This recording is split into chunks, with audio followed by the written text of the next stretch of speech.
It is time to call this meeting to order, and we will start with the flag salute. Please stand. I pledge allegiance to the flag of the United States of America and to the republic for which it stands, one nation, under God, indivisible, with liberty and justice for all. Today is the reorganization meeting for the Quakertown Community School Board. We currently do not have a president, so the first order of business here today is for us to appoint a temporary president.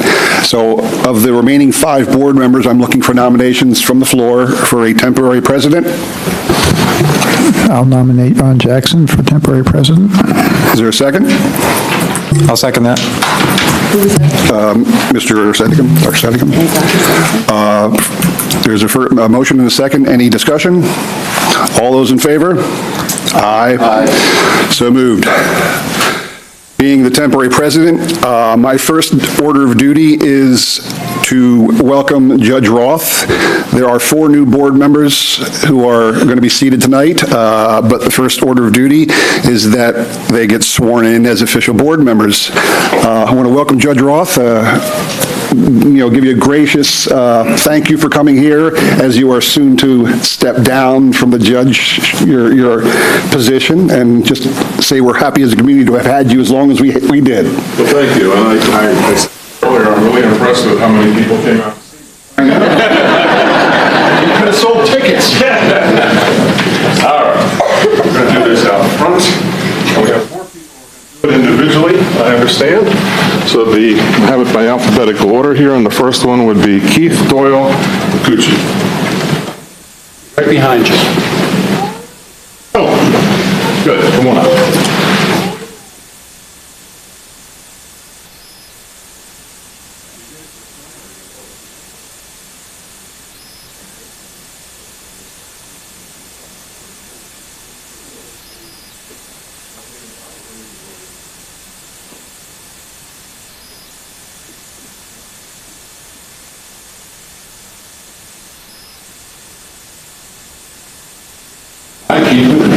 I keep.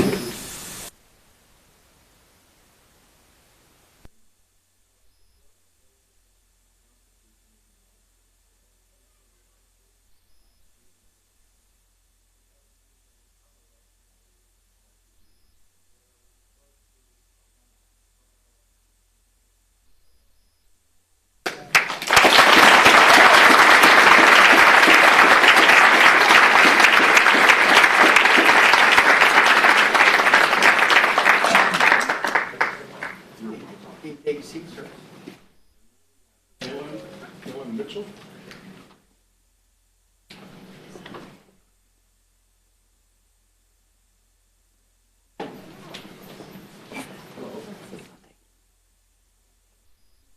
Get up to me, no? Get up to me.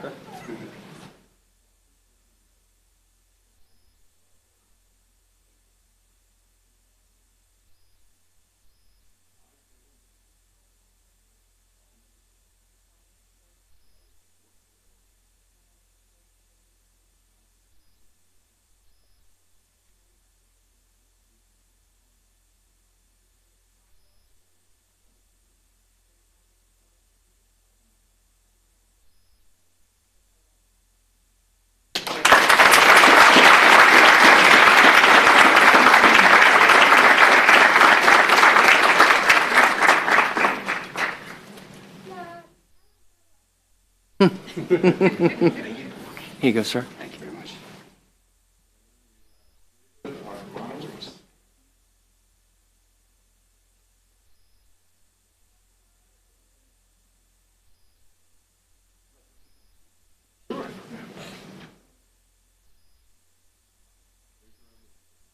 I, David Akmanowitz, I, David Akmanowitz, do solemnly swear do solemnly swear that I will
Thank you, Judge Roth.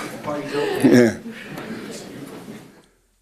I'll miss these semi-annual events, I'll tell you that.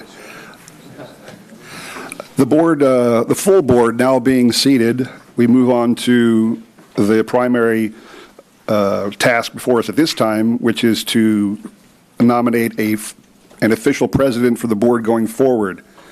That being said, I am seeking nominations from the floor. Do I have a nomination from anybody for president of the school board for the upcoming year? I would like to nominate Steve Klein. Is there a second? I'll second that. Are there any other nominations from anybody else? I'd like to nominate Ron Jackson. Second on that one?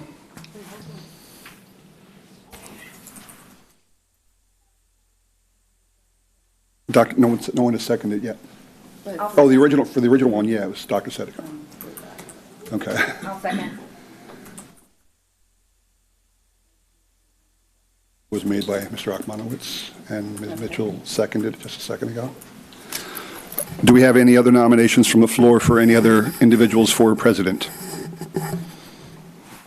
Not at this time. You should conduct a roll call, and the first Correct. member, the first person who gets 5 votes is the new president of the school board for the next one-year period. That is correct. The position of president is voted on in the order in which it was received on the floor. Therefore, Mr. Klein will be the first presented candidate. If he receives 5 votes, he will be the president. There will be no need to go to the second name, just so that everybody understands the way it will proceed. This being a roll call vote, Mr. Klein is the nomination in front of us for president. I ask that our secretary take the roll and see the votes.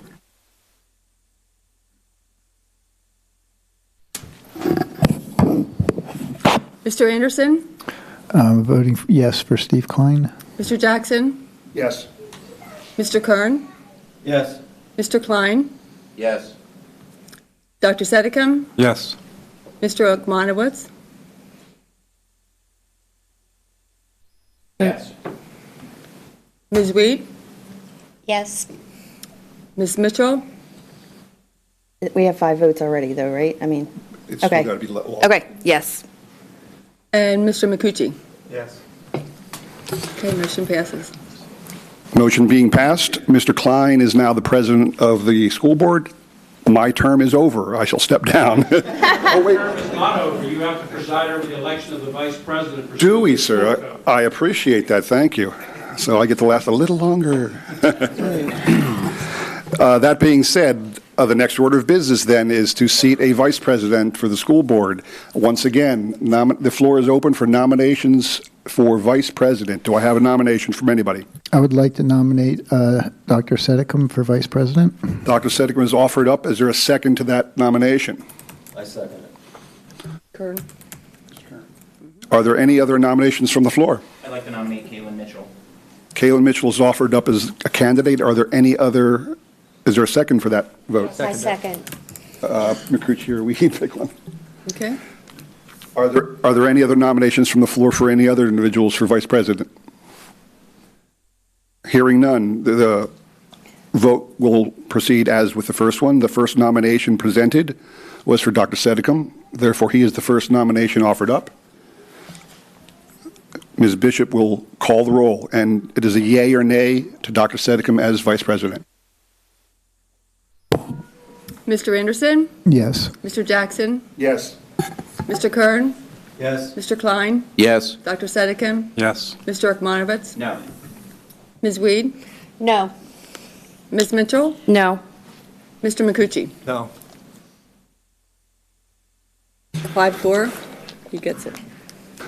The vote being 5-4, Dr. Sedekam has been voted as the vice president for the forthcoming year. Is my term now done, sir? Jackson, you can get up and either move seats or just disappear to the woodwork. Given us just a couple seconds, Mr. Klein and I were going to alternate seats for a second. Do I need to move? No, you're fine where you are. Okay, I didn't know. No, you're good.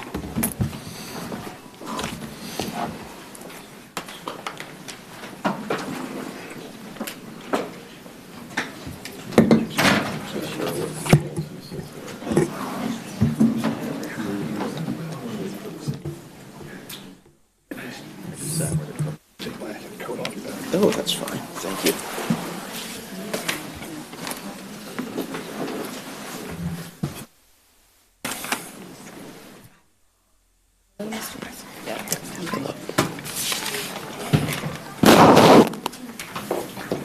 Does it light up like?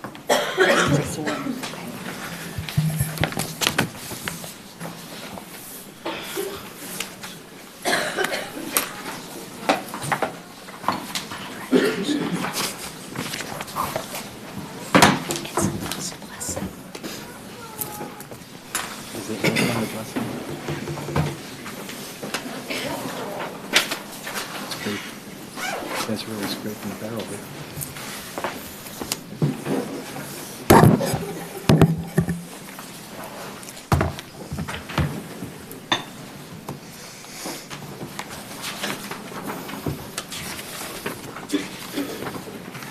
Do I have to press it like this? Oh, it's the other side. My biggest challenge is do we need to plug it in or just the battery? If you, it's, I usually do, but if you don't have it, should be. Thank you, everybody. The next portion of the meeting is the Board of School Directors is asked to consider setting the following proposed dates for its regular, special, and work sessions to be held during the 2018 calendar year. You will find those list of dates in board docs. It's a rather lengthy list. So do we need to... Pardon? Okay. Looking for a motion to approve that list of dates. So moved. Mr. Jackson. Second? I'll second it. Dr. Sedicum? Okay. Is that a come? Quick one. Okay. All in favor, say aye. Aye. Opposed? Passes unanimously. Okay, the next order of business would be to elect 2 representatives to the Upper Bucks County Technical School Joint Operating Committee. We have 2 vacancies. Do I have any nominations of... I would like to nominate Steve Klein. I would like to self-nominate. I can do so. Okay. You done? Do we have... We haven't had a second yet. Yeah, do we have a second for Steve Klein? I'll second. Thank you. Mr. Akmanowitz? I would like to self-nominate. Okay. Do we have a second? I'll second. Okay.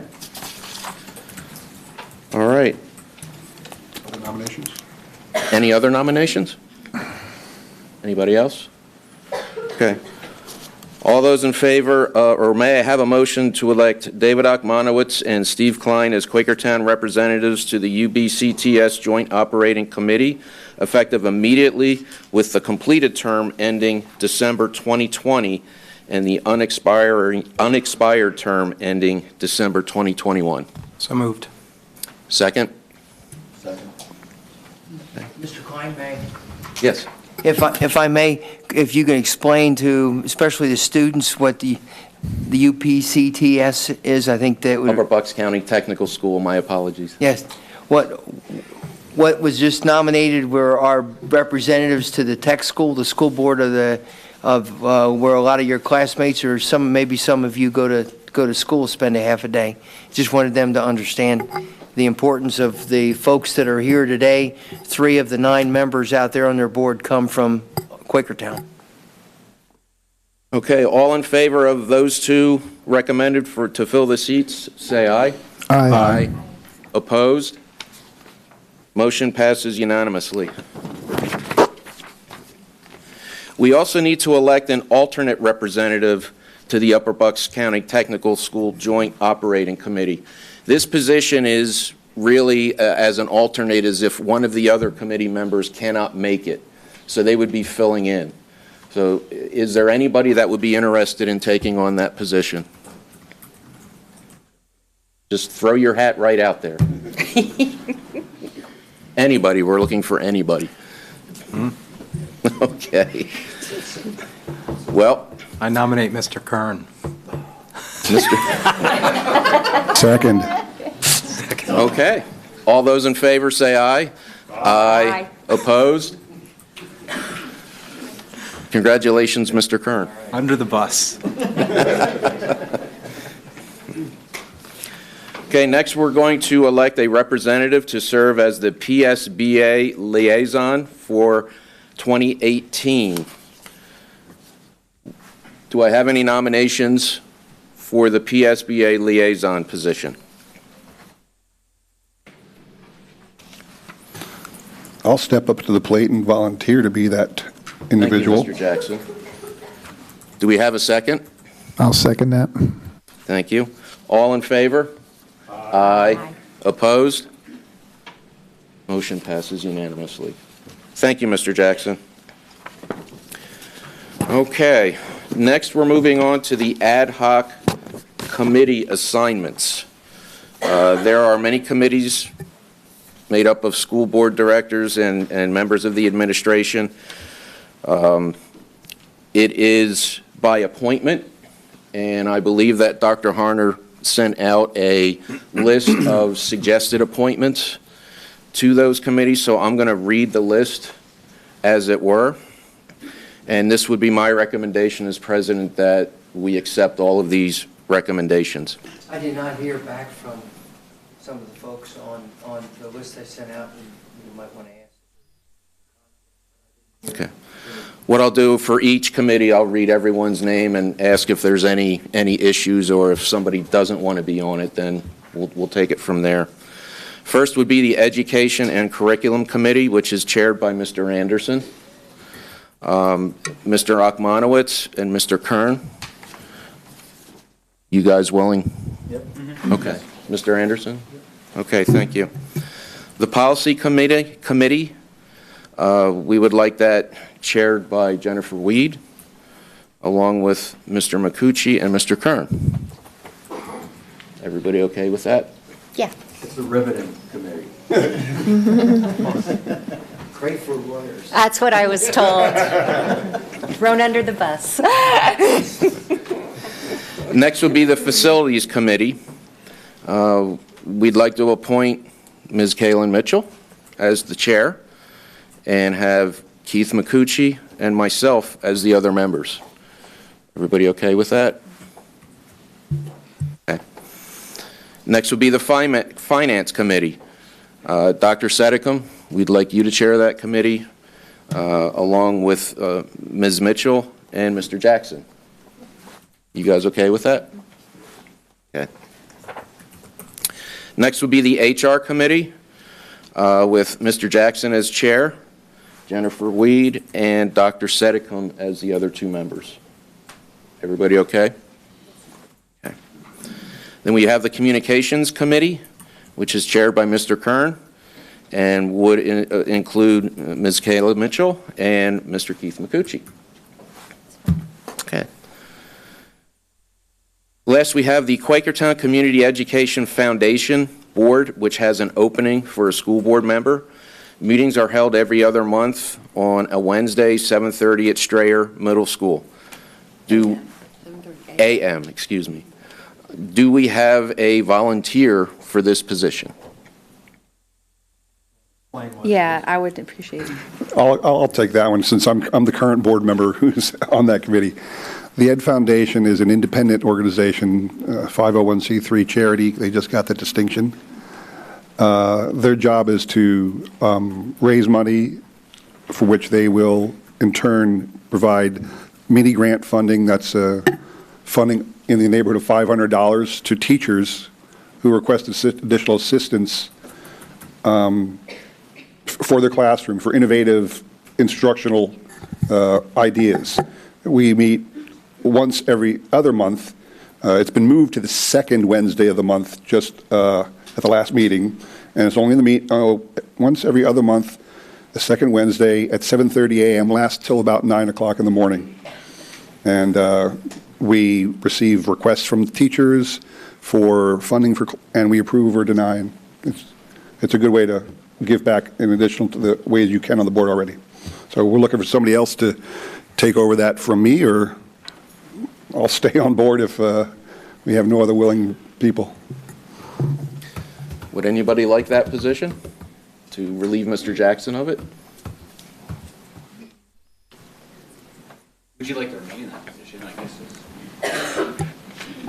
It's not a bad committee. I mean, it meets, like I said, only 6 times a year. It's just that I have so many other things I'm trying to divest myself of a couple of them, that's all.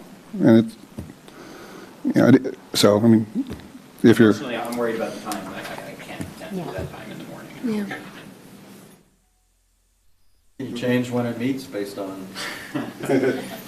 Well, we used to meet at 4 in the afternoon, so... It's not good either. So I'm getting a whole lot of no's on that one. It's not a good No. You might explain why you turned to me. Yeah, Mr. Roth is actually also on the committee, that's why I think. So anyway, Can I nominate John Kern again? If we change the meeting place to like the Friday. yeah. I will, you know, let's leave this one alone. I will maintain my residency on that committee, so. Thank you, Mr. Jackson. All right. And this ends the reorganization part of the meeting. So I'd like to take a 5-minute break, just so everybody can get resettled and everything. So if we can get back to business at 7:30. Is that good?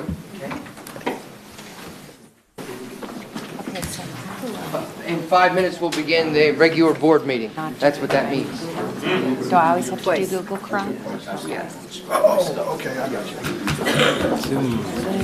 You should get one of these fancy little orders. The fridge right inside the right of the door on the bottom. Yes, absolutely.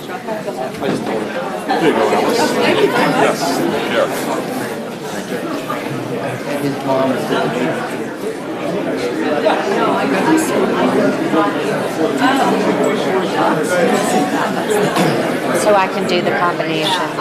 I'm going to play with this at home. Do I have to do my password here? No, this is your lead.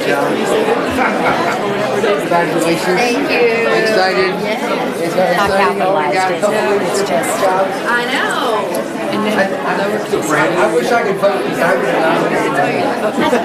I wouldn't nominate myself. Congratulations. Thank you, sir. Can I change it? For now, that's fine. Now, here is your meeting. That's what you emailed to us already. Yeah. I just click on there. Oh, you have to join the meeting. Do I have to join it? There you go. Go down to here. Let's do the next one.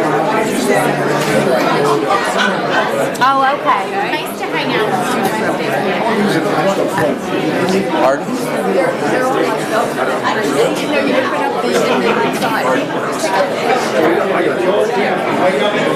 Leo Burnaby happens to be one of my daughter's best friends. Yeah, I didn't realize he was your student rep. That's hilarious. He's great. No, and I know the girl too. What's her name?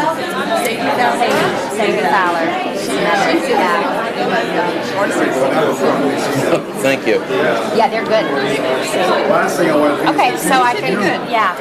Thank you. Let's play with this. That's very confused. Oh, by the way. nice. Okay. And nobody else will Then I don't have to, oh, okay. Nice. close it, and it will yell it. Does it save my notes? It does save Or, your notes. okay, Yeah. okay. I like that. Okay.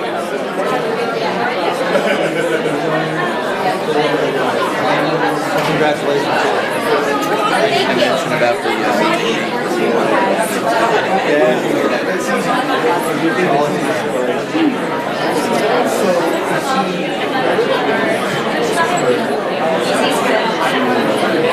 Actually, the Capri Bronson sounds good, but the time is not good. Well, The words, you know, when you're working, and yeah. I did for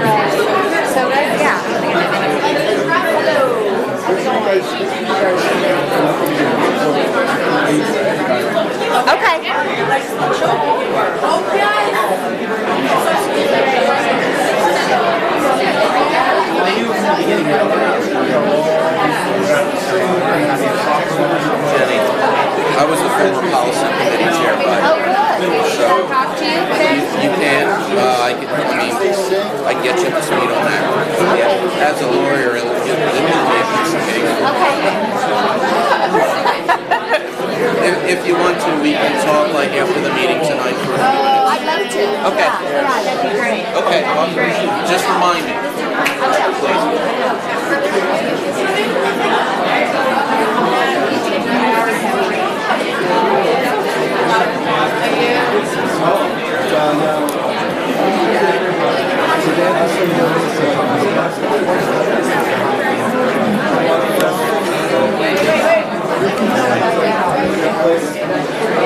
At least Mr. Klein is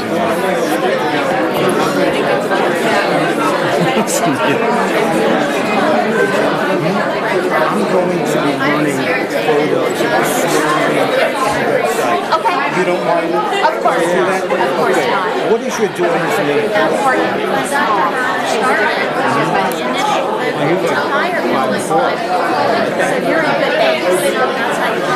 Oh, yeah, well, I'll show them. I'm going to kick butt. Right?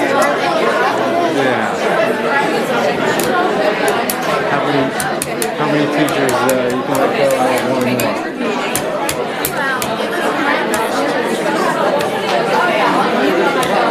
I'm teasing. I'm teasing. Yeah. Unless I'm just remember.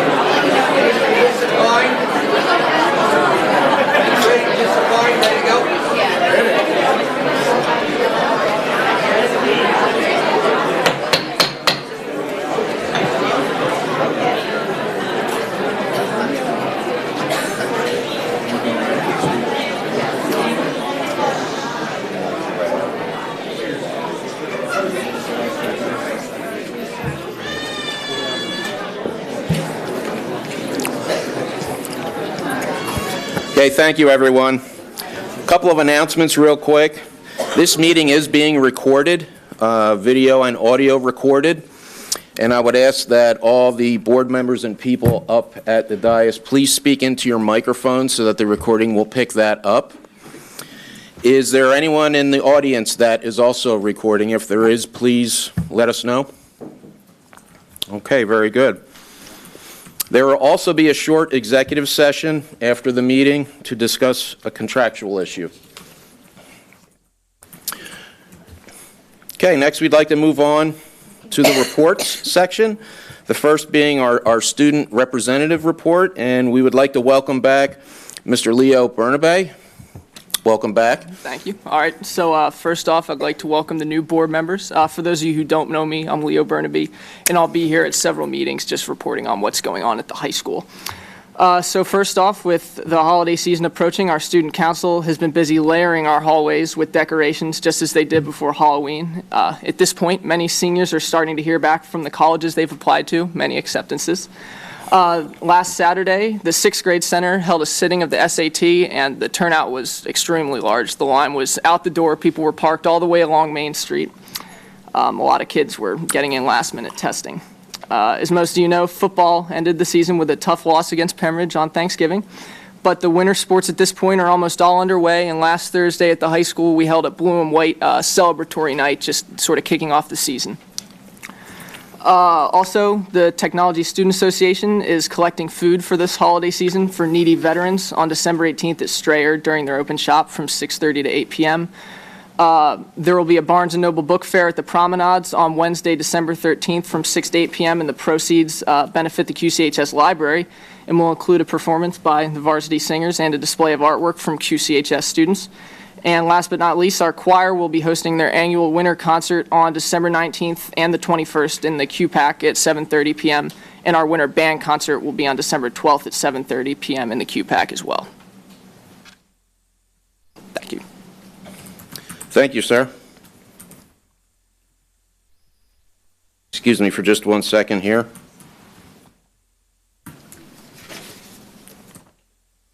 I have to sign a few things, and I have to remember how to spell my name. Yeah, this is spelled kind of funny, isn't it? Yes, it is. Through no fault of my own.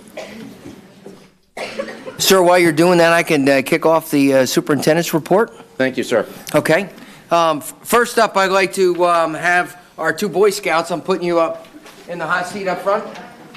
Yes, this is what we always do when Boy Scouts show up or someone is here to get a MERT badge for citizenship in the community. We have 2 students, Alec Chan and Dominic Ficara. Dominic is a Star Scout. Alex is a first-class Scout. Yep. And what I told them is if they don't talk about themselves for at least a couple minutes, then I start asking them questions, interrogating them in front of everybody. So let's see how they do. What they're doing is they just had to come to the meeting, but by standing up here speaking, they've knocked off a couple of requirements for the public speaking MERT badge. Please. Hello, I'm Alex Chan. I am a first-class scout for Troop 13, and I've been in the troop for almost 3 years now. My accomplishments in the troop is I've been to NYLT, in which I have passed my National Youth Leadership course. I am now patrol leader for the Younger Scouts, and I am the den chief for Pack 13. What I like about scouting is just all the camping trips and meeting new people around the world and in other schools and troops. I also have an SPL named John Jasinski, which couldn't be here tonight, who is basically the boss around the whole entire troop and keeps everyone in order so that we don't all get out of hand. I'd like to call up Dominic Ficara. Hi everyone, so my name is Dominic Ficara. I am as well with Alex. I'm part of Troop 13. I've been in scouting for around 3 years, and I really like it because of all the camping trips, meeting all the new scouts, and being able to lead them. I am a patrol leader, and I did also do the NYLT, which is known as the National Youth Leadership Training Program within our council.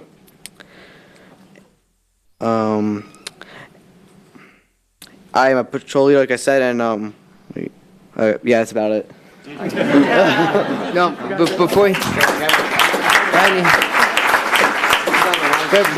Mr. Chan, come on back. Oh, I have to come back now. Yeah, it's just a tad short.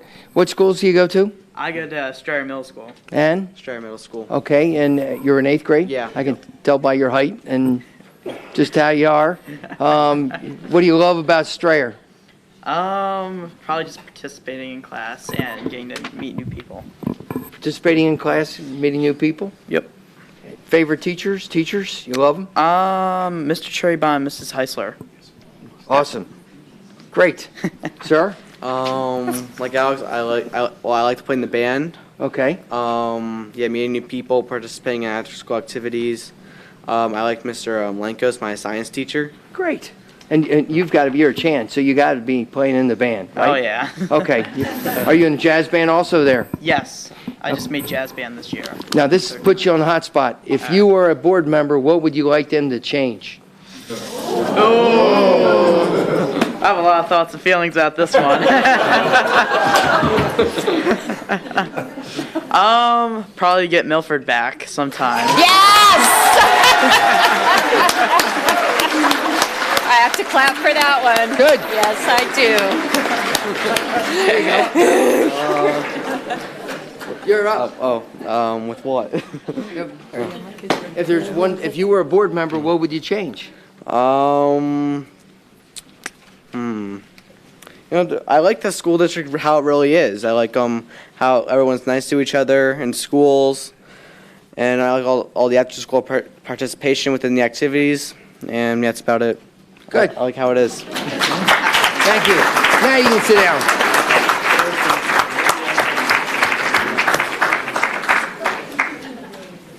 Now this gets to one of my favorite parts besides Boy Scouts. I was an Eagle Scout. I am an Eagle Scout. I'm involved in the Bucks County. When I moved here, they knew I was a Scouter, so I'm involved at the council level. But I've been in Boy Scouts since I was 11 years old in Cheltenham. And first time I left other than going down to Cape May, New Jersey, because I grew up right down the road, was going off to Philmont, the National Boy Scout camp in New Mexico, not knowing that years later I'd be a world traveler, having lived in Asia and Europe and all that, and brought my son up through the Scouts and my daughter up through the Girl Scouts when she was a youngster. But anyway, scouting is real important to me, and hopefully you all understand the value of what they do for the community, and what they do is in preparing them to be great citizens. Also, a little factoid, if you didn't see it in the funny papers, the newspaper, not the comics, they've, I think it's beginning next year, the Boy Scouts allows girls in. So it's a big paradigm shift for them, and they're getting, I'm the chair of the membership committee for the county, or for the 3-county area, and that's going to become an interesting task for us as we take that on. So it's great, and I just wanted to share them up here with the community. Now, Varsity Singers, Jonathan Lechner, our director, has the floor after I do my brief introduction. While I was wearing this lovely sweater, on the day before Thanksgiving, 110 of our choir members, along with about 10 chaperones, and I was lucky enough to be one of the chaperones, went up there, and I had 7 of our students. And yes, where's my team? Yeah, there's my team. They came in tonight thinking they were going to best me, and I wouldn't have my sweater. How many people have been out to Times Square? Times Square, you know where Forever 21 is? Oh, yeah. This is my Forever 21 sweater. True statement. We wore that the rest of the day. We got it when we first got there. But anyway, that's why I had it on, and Jonathan would not let them have them violate their official uniform, so he had them take off. So I took mine off so I could be official in my suit. Sir, the floor is yours.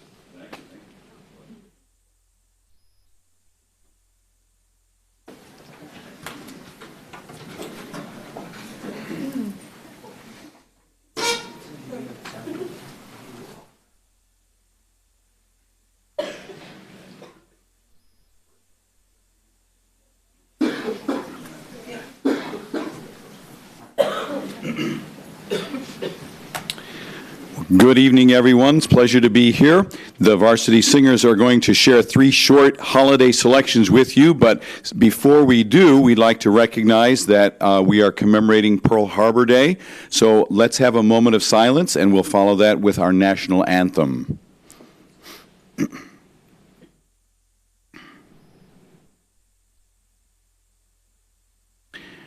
Thank you.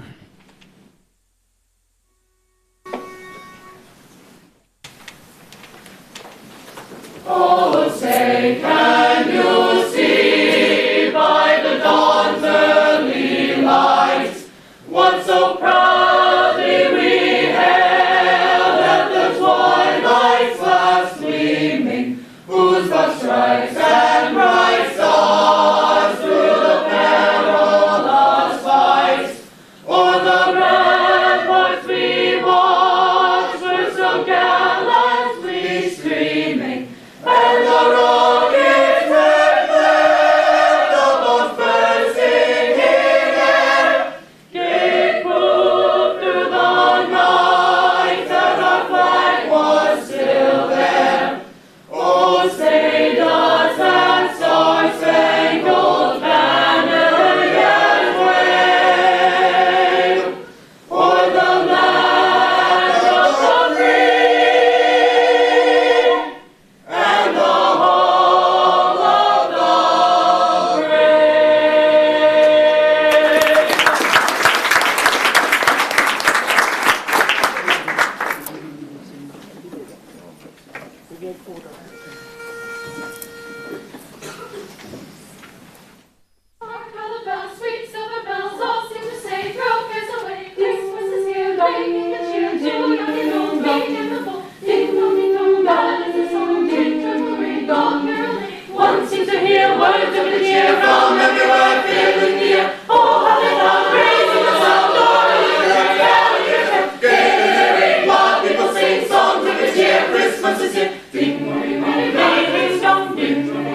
cheer from everywhere, filling the air. Oh, and now raising a sound, oh, and tell sound, gaily they ring while people sing songs of good cheer. Christmas is here. Ding, ding, ding, ding, ding, dong, ding, ding, ding, dong, ding, ding, dong, ding, dong, they send on with a hand their joyful tone to every home. Ding dong, ding dong.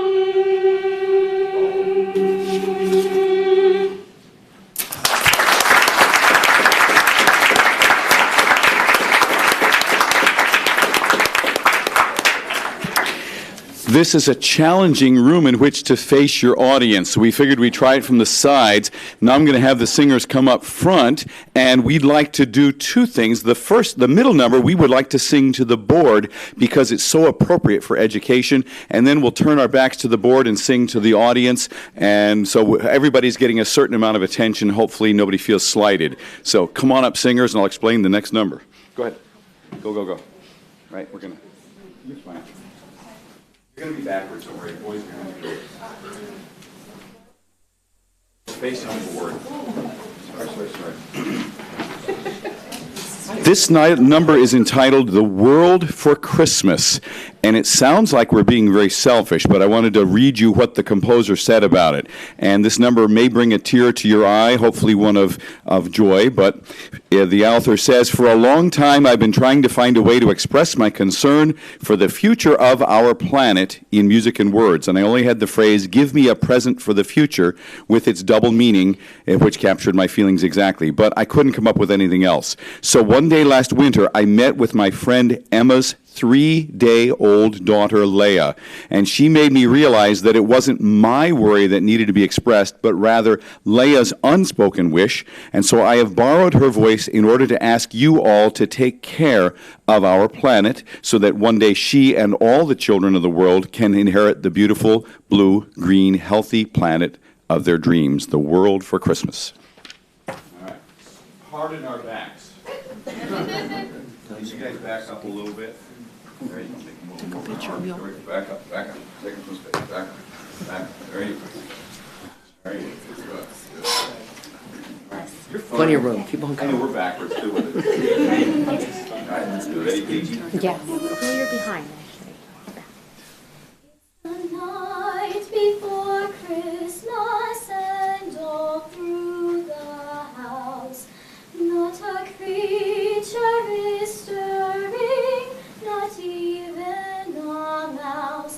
The stockings are hung by the chimney with care, but hopes for Saint Nicholas I wish I could share.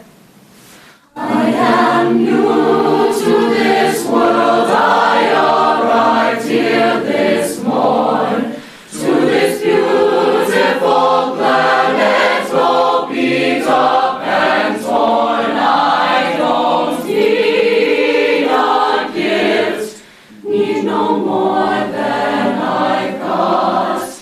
Hear the unspoken wish from a tiny, tiny tot. I only want the world for Christmas, the blue-green forever turning world for Christmas. Nothing more, nothing less. I want it for keeps, and I promise to share, so that everyone who wants can cuddle and care. I only want the world for Christmas, the blue-green for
did great. I know a lot of those girls up there.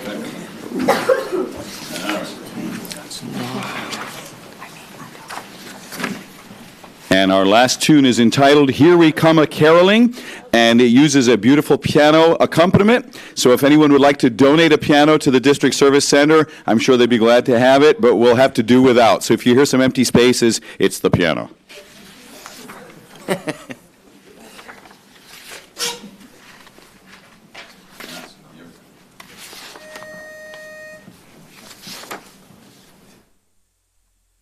Here we come, a-caroling among the leaves so green.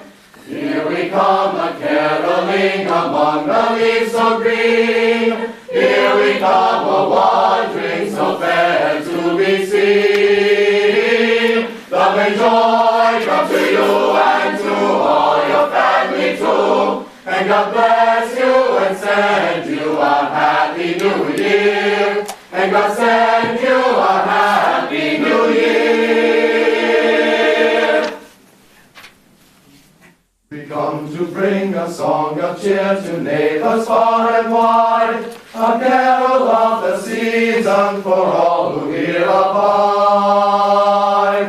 Set for us a table full of hearty Christmas fare. Sing with us a carol in glad celebration there. Love and joy come to you and to all your family too. And God bless you and send you a happy new year. And God send you a happy new year. Here we come, caroling among the leaves so green. God bless the master of this house, likewise the mistress too, and all the little children that round the table come.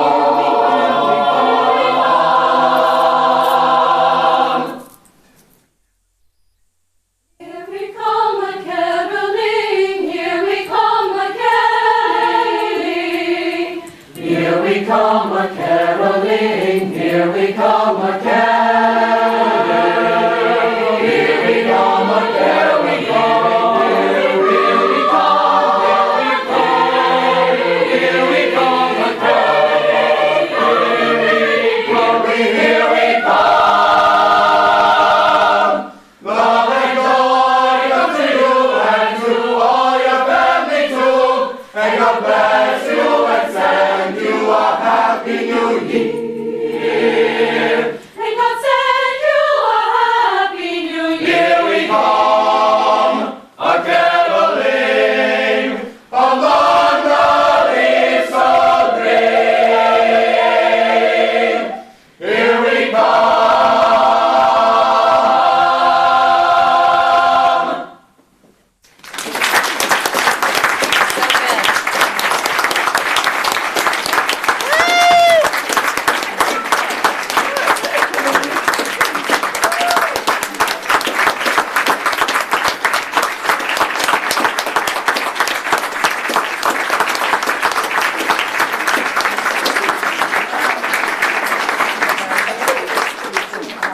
One of the things I learned a long time ago, back in the late 90s when I became a high school principal, that athletics and performing arts, visual arts, creates a culture around a school district grows and a community grows.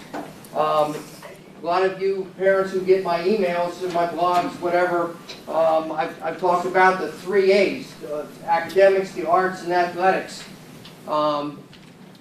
Earlier this week, we received a notification for the on the 8th annual awarding of AP Honor Roll for districts across the country. We made it for the fourth year in a row. If you are parents there, if you clicked on the link, you would see in the write-up there that to get in there is every year that we have to have more students taking upper level classes, AP courses, and passing the exam, and that we're more inclusive. Just as an idea of all the high school students that are in the room right now, and you guys up here in front, they're going to be recognized for athletics. How many of you guys have taken at least one AP class? We have grown in the last 4 years from 18% of our senior class to 42% of the members in the senior class taking an AP course, and then about 34% last year successfully passing an AP exam, which our college readiness is going up. For those, and this is a kind of a lesson for the new board members who haven't heard this before, because they're making policy decisions, budget decisions about programs. But the students who perform in the performing arts, that's where Frank Parker's band and Jonathan Lechner's choir and varsity singers and all that, they have about an average almost 3/4 of a grade higher than students who don't. Those who perform or participating in sports that we're going to recognize next have a half a grade higher. It's a tremendous investment for a community and culture. You know, I watch, I see Miss Vanderslice in the audience. I don't know, Frank's here. You here, Frank? Nope. Joe Santinelli, you here? You know, these guys work incredible hours building programs well beyond the duty day.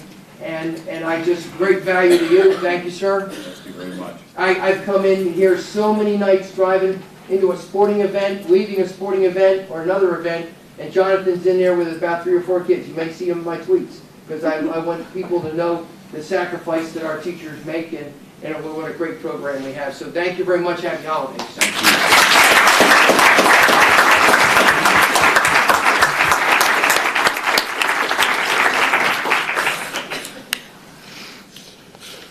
One of the things that I always like to do after each athletic season, and as Leo mentioned, we just finished the fall sports season and we're already into practices and scrimmages in the winter sports season. But I like to recognize the top athletes and also teams if we have some great performances. Hudson, are you here? Hudson, come on up, big guy. Thank you, sir. Hudson Delisle is... you second in the state in the 800 meter? Third in the state as a junior in the 800 meter. In the fall here, he's also doing cross country on the off time. You're not moving slowly because of injury, are you? No. Okay, just checking you out. It's just the end of a long day. I'm concerned about your health, big guy. What do you do? You're doing winter track, right? Yeah. Anyway, he took first team all-league in the fall. He's exclusive. He made it into a very exclusive sub 16-minute 5K run. He ran it at 15:56 this year. Oh, what meet was that? That was Paul Short. So it was a meet at Lehigh. Lehigh, up at Lehigh University with a lot of good college people looking at you. He's already committed. I thought he was going to my alma mater, but he's going to Penn State, so it's awesome. So congratulations.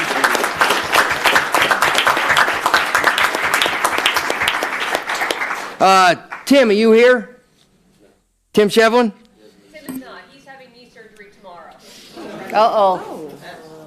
I would tell you, Tim Shevlin is a football player for us, 37 catches this year for 472 yards.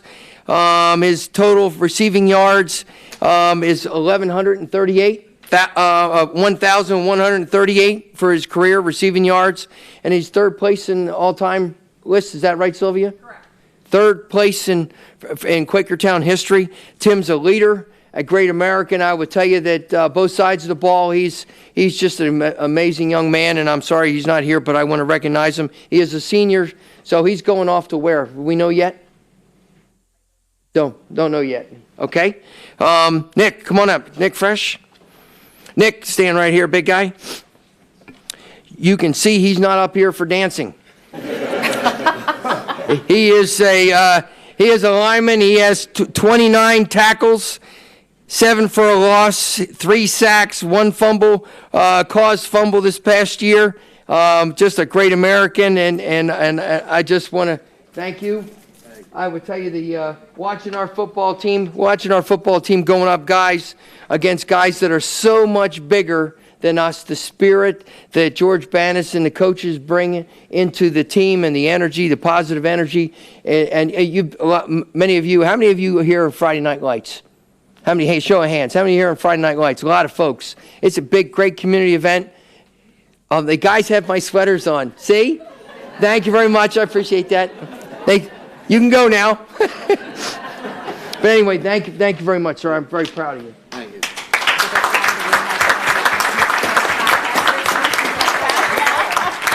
The next guy is like Mr. Photogenic on the football team because he's always in the newspaper.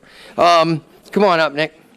Nick Levinsky is for this year's football. He had 71 solo and 45 assisted tackles. He's Mr. Inside. He's everywhere, making the critical plays. Of all the games that we were behind and we came back and won in overtime or whatever, his name was right next to it in the newspaper story. How many? I sent you a couple articles this year, didn't I?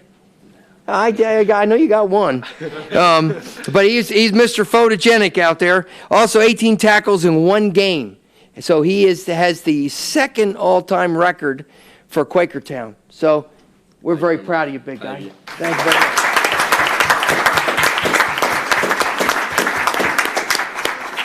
Fascinating young lady who's been up here before. Haley, where are you? Can't hide. Yes. Yeah, hail. This is probably the most humble athlete we have. As you can see, she doesn't want to be here. But thank you, Maria, for getting your daughter here. Come on up. Come on to face the crowd. There you go. This lady made All-State. She is first team All-State for girls soccer. As last year you were on you made it up first team all regional, like the eastern part of Pennsylvania. This year as a junior, she's All-State. Again, I'm trying to recruit her from my alma mater. I'm very unsuccessful. But she is already committed verbal to Lafayette as a junior. She's got a bright future, and all that she does is she's also an outstanding scholar. So, Haley, thank you.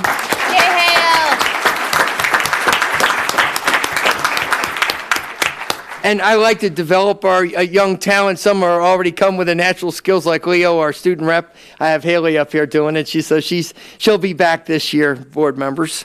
Our next up is Ashley Gluck, another soccer player.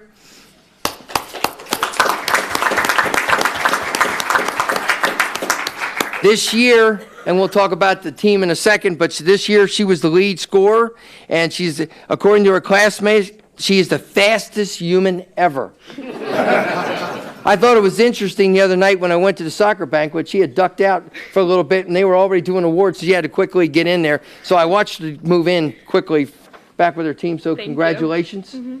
Very proud of you. Thank you.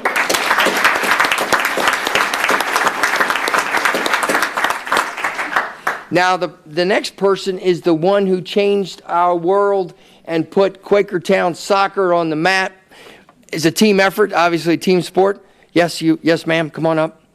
Morgan Small, our goalie.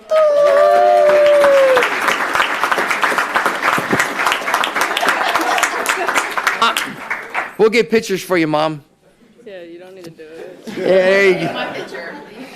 You come on out. Come on out. Take your time. She's also like Haley. She's just a little shy, but I tell you what, she's fierce. When we went up against Penn Ridge, the #1 team in District 1, the #1 ranked team, was it third in the state? Something like that. And we went into double overtime. Sadly, it was a board meeting for me. I was not allowed to go to the game instead, but I had, I got to work.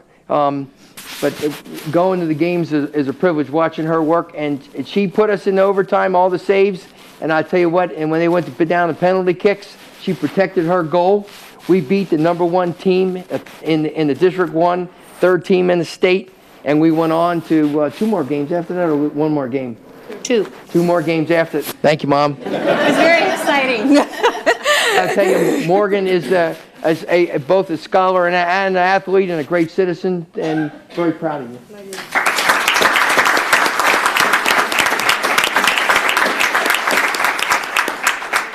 Just kind of as an idea on how our 2017 year went this past fall, 11 shutouts as our starting goalkeeper. 11 shutouts. Not much gets by on this young lady. Also, she was all league 3 consecutive years. And our league has moved around when she was playing, when we were playing the other teams. So that's quite a statement. Our next one and last individual ones are our tennis players here. Ladies tennis, you here? Hey, come on up. Which one do we have? Maddie? Okay. Maddie and Riley.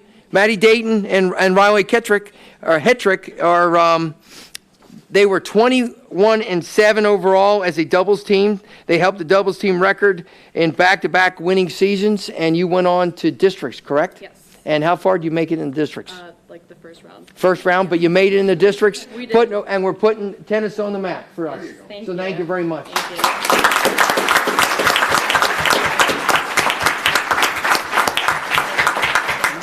The last recognition tonight for sports and recognitions overall for students are our girls soccer team. Coach Mike, would you come up too? Girls soccer team, please come up. Any other coaches?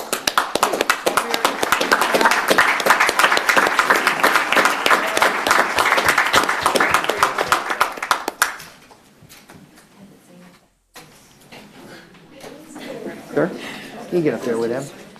Grace has been injured most of the season. You get the sweater effect too? Torn ACL, same thing you had. These young ladies, I watch them in the summertime when they go in there and they start running their summer camp for younger soccer players in the community all the way through the rest of the season. This team right here made Quakertown history. They went the furthest ever for a girls' soccer program in Quakertown, the furthest ever for soccer in Quakertown into the postseasons. And 4 games in the postseason, Coach? Yes, that's correct, Dr. Four games, and I know with the way the coach was talking the other night, they'll start practicing in January. That's correct. We'll be back at it, and we're going to go a lot deeper, especially when they have in January the new turf field will be ready to go. So congratulations to our girls and Coach Mike. I will tell you that we are blessed. So anyway, congratulations, ladies.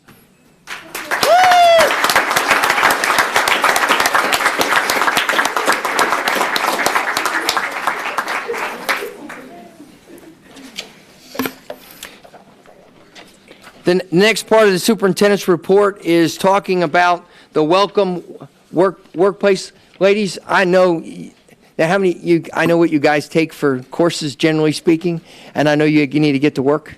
So why don't you don't have to stick around. Yeah, please. If you have a ride, get going. Thank you very much.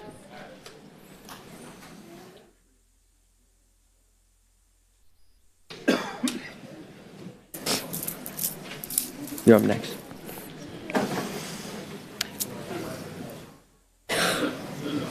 We have 2 presentations tonight, one by Laura Lomax of the Pearl S. Buck International Organization, and then presentation by the Parent Committee on Student Reassignments.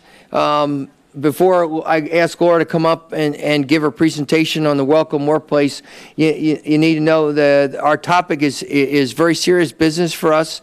Back in October, most, if not all of you, heard that at a football game, some of our students misbehaved and said some very hateful things to students visiting students. How one incident can grow and become and tarnish not only an individual's reputation, it tarnish the community's reputation. If you go on our website, every article that's been in the newspaper since the early October on racism and hate and all that, and incidents have been happening in our schools across the region, Quakertown was like the epicenter. which is very sad. Our names keep on coming up as a district with having issues. The board took a very serious position. I asked for permission to have this conversation as a very public conversation, besides all the behind the scenes disciplinary things that we had to work through. But I would tell you that I've been very grateful. Our teachers have been very supportive. They sent me a note right away that they wanted to be supportive in this initiative. The boards, obviously, their support and administration. So what our strategy has been a lot of behind-the-scenes private things, but the public things that you need to know about is our work with the Peace Center. We've had the Peace Center in, and the model that they recommend that they found out from national research is working with students on about respect, tolerance, and those kind of things that kind of definitely stir the pot on school district grounds, school district activities, athletic events, whatever. SAGLY is a great place to start is 4th grade. So 2 of our 6 elementary schools have already had training. I expect by the end of January, the training by the Peace Center should be completed across all our 4th graders, and that'll become our norm. We've engaged with the Pearl Buck, and what you're going to find out from Laura is what we're doing there. I personally went down to Cheltenham the week after it happened. I offered to go down there the next work day, but the superintendent said go do a week later, and I apologized for the misconduct of just a handful of our students. But we read in the newspaper, this is not just a Quakertown issue. This is a national issue, probably a world issue, because we don't get along. A lot of countries, and us included, we have a lot of work to do. And coming to the table and talking about it and training our adults in our system right now is my priority, and the board's priority. So they funded a $30,000 work, and initially $30,000 work with the Pearl Buck, because it's going to take a lot of training, assessments up front, and to do that.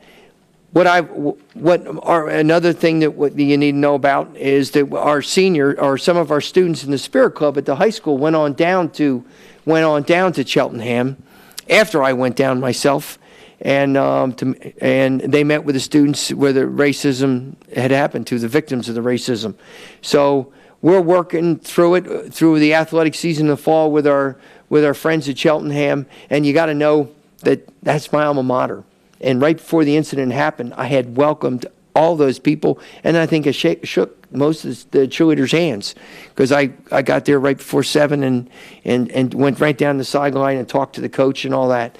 And I will tell you, what you need to know, and for the good of the board, what has been out in the paper has been blown up to some extent, but the fact that it happened is what we're addressing. So without further ado, I would like to introduce Laura Lomax, the Senior Vice President for Programs at Pearl Buck. It's all yours. Thank you. Thank you all. Thank you for having me here this evening. Thank you to the board. Thank you to the community. I wrote this down so I don't go on too long, so I will be concise. So again, thank you, Dr. Harner. My name is Laura Lomax. I am the Vice President of Programs at Pearl Buck. I started there about 3 years ago, but I've had a long relationship. Can you all hear me okay? No. No? Can you move the mic down a little, please? I've had a long relationship with the organization. When I was 10, my family moved from a very diverse university city, or West Philadelphia, to Hilltown in the late 60s. My parents actually bought the home and the property from Pearl Buck in the early 70s. I attended her 80th birthday. How many people know who Pearl Buck is or have been to? Yay, thank you. Right down the road. So I attended her 80th birthday, her final birthday, and I had no idea that 40 plus years from then, I'd be working for the organization she founded, upholding her mission and vision. Since I started there, I've learned a lot about Pearl Buck's writing. She wrote over 1,000 works, received Nobel and Pulitzer Prizes. Her humanitarian work, which we continue in 6 Asian countries, and her activism, which was the most shocking to me. I had no idea that Pearl Buck stood up for against discrimination anywhere she saw it. She fought against the Japanese internment during the World War II, Chinese Exclusion Act. She fought against lynching, segregation. She was an activist, and I lived right next door and had no idea. I went to the Penridge schools. Sorry. I don't know if I should edit that out. But it's interesting because people would come up to me and say, "Oh, you're a Lomax. You're the only black people in this country, in this county." And I was just like, I never thought of it that way. But now that they mentioned it, in the 60s, it was very not diverse. Of course, now we have watched the demographics of our nation and our community change dramatically. In Dublin, where I still live, 2 doors from Pearl Buck, the gas station is now owned by Bangladeshis. My postmaster is from India, and my local supermarket carries tomatillas and plantains to service my Mexican neighbors that live in the apartment complex down the street. Yes, we live in a changing world, and our job is to prepare our students to be contributing citizens. A friend of mine who was a keynote speaker said this quote, which I thought was pretty relevant. When my father and mother applied for a job, they competed with people in their town or city where they lived. When I applied for a job, I competed with people living in my country. When my children apply for a job, they're competing against the world. So just to give you a little bit of my background, after living in this area for a long time, I moved away. I lived in New York. I went to New York University as an anthropology major. I also lived in Los Angeles, starting up another company. I lived in Israel for a year. I traveled throughout the Middle East, West Africa, and India. I spent much of my career, I usually say in prison, but working in prison, in correctional health care, throughout the facilities throughout the U.S. This was a cultural experience for me. It was like working in another world. I am a fellow at the Intercultural Communications Institute, which is the organization where I get my training, which keeps me informed about all the social and societal changes that are happening. I work with a cohort of scholars, teachers, practitioners, and learners to teach how to become culturally competent. A little bit about Pearl Buck International, where I work. First of all, Pearl Buck International, it's a National Historic Landmark. Again, 20 minutes from here. We tell stories about Pearl Buck and her historic house, and we have changing exhibits, and we have an educational program. And as I said earlier, we operate in 6 Asian countries where we provide education, food, and health care. My key focus is the welcome workplace, and that's what I want to share with you a little bit about that today.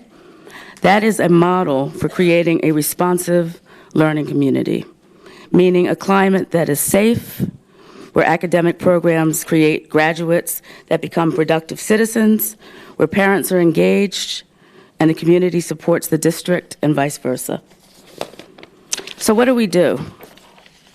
Basically, we say that we take an inside-out approach because we start with an assessment that measures the individual and group ability to effectively navigate differences.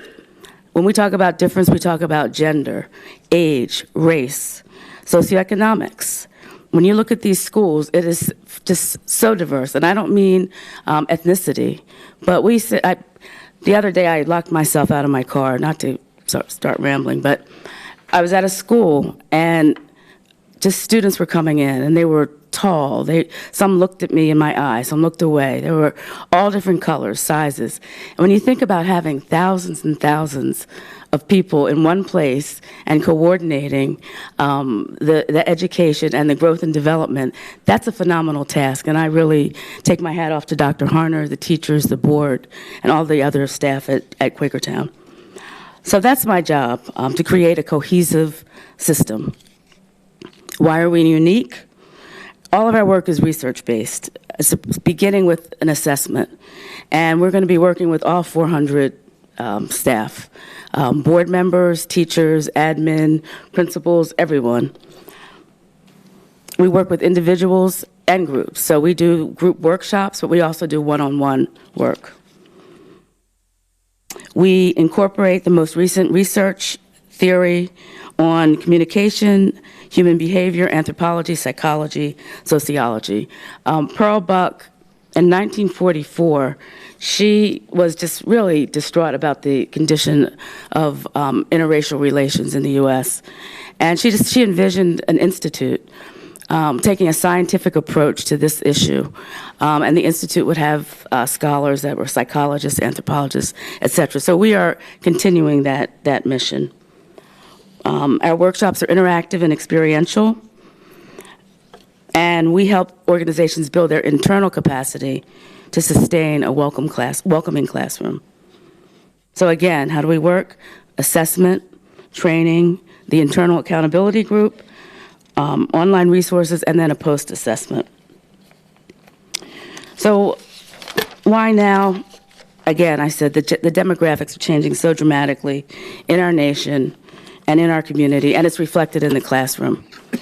Students today will encounter a broad spectrum of people and should be prepared to effectively work and live with others. We live in a very litigious society. Being culturally competent, a culturally competent organization is a risk management tool. Sadly, the average cost of a discrimination lawsuit can be up to $125,000, the average, not including costs associated with absences, low morale, and poor public relations. Currently, we're working in 5 area districts, fulfilling Pearl Buck's vision for a good and peaceful world, and to create a school climate where all students can succeed and become good citizens. I look forward to working with Quakertown Community School District and with the community here. Thank you. Thank you. Any questions? Ms. Lomax, before you leave real quickly, I would just like to make a couple comments if I could, please. Sure. I had the pleasure of meeting you recently at the meeting at Strayer Middle School, and you and I conversed for quite some time. I just want to say that what we're doing and what you are going to help us do is very, very, if not the most important thing on our agenda right now, because what happened with the football game was, I think, embarrassing to everybody in this region. I've lived here since 1988, and I've raised my kids here. And I am so happy that you're here. And I have a lot of confidence after speaking with you that you are really going to help us to address this, and we all need to be a part of the solution here. We need to talk to our kids, and we need to really think about how things are in the way of relations with other people of all races, genders, et cetera, and so forth. So I want to thank you for taking your time for coming here tonight, and I think we're in good hands. Oh, thank you. Thanks so much. Bye-bye. Thank you. Thank you.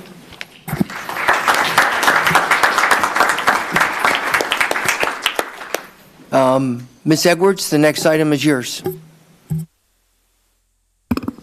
Okay, well, not really. What we're going to do tonight is do the Elementary Reassignment Committee report that was given in November. Not all of the new board members were able to attend, and we want to make sure that everyone has had the benefit of all the information. And so our committee agreed to come back and take us through the presentation a second time. Joe, you want to flip? Can you flip? Yeah, okay. Okay. Just a reminder that the charge to the committee was very specific in terms of what they were to consider. It was to generate options for the reassignment of elementary students and evaluate those options based on a set of criteria. And they did report to the board initially on November 9th. Okay. There are 7, I think, members of the committee that are here this evening. I just want to introduce them briefly, and then I'll let them take over the presentation. I'm just going to go from left to right there, Becky. So you're up first. So we have Becky Kowalski, Sarah Litvinchuk, Amy Harwick, Diane Ricino, Colleen Miller, I know Steph Sikowski's here somewhere, and Cara DiLiberto is also here this evening. John Sell, who was on the committee and participated in the initial presentation, is actually doing volunteer work in Texas, helping to rehab homes down there, so he was unable to be here this evening, but he is certainly doing very good work. So, ladies, I'm going to turn it over to you to take us through the presentation. And the clicker is right up on the podium, which is why I didn't have it. Yeah, turn it on the side there. Oh, I see it. There we go. Good evening, everyone. So we had the privilege of working on this committee through the last few months, and some of the things that were important to us starting out was to get the input from the community. So we had all of our meetings open to the public. We had the schedule posted on the website. The detailed minutes were shared with the public each month. And we had a mailbox set up, which each meeting we started out by looking at those emails that came into the committee, understanding what the current in the public was, and addressing those things as we went through. Oh, I forgot I had the clicker. So there were some key things that we reviewed as a committee. Building use and capacity, enrollment projections, class sizes, plan developments, capital maintenance needs, curriculum and academic programming, financial options and impact, and budget projection models. Our philosophy really fed into the next slide, which is the decision criteria. So we looked at, number one, the impact to the students and families in the districts, especially TV, the impact to the academic programming, impacts on facilities and safety. Safety was a main concern that came from the public, and we made sure that we spent a lot of time on that issue. Impact on short-term and long-term finances, and then what would be our return on investment as a district. And I'm going to turn it over to Steph.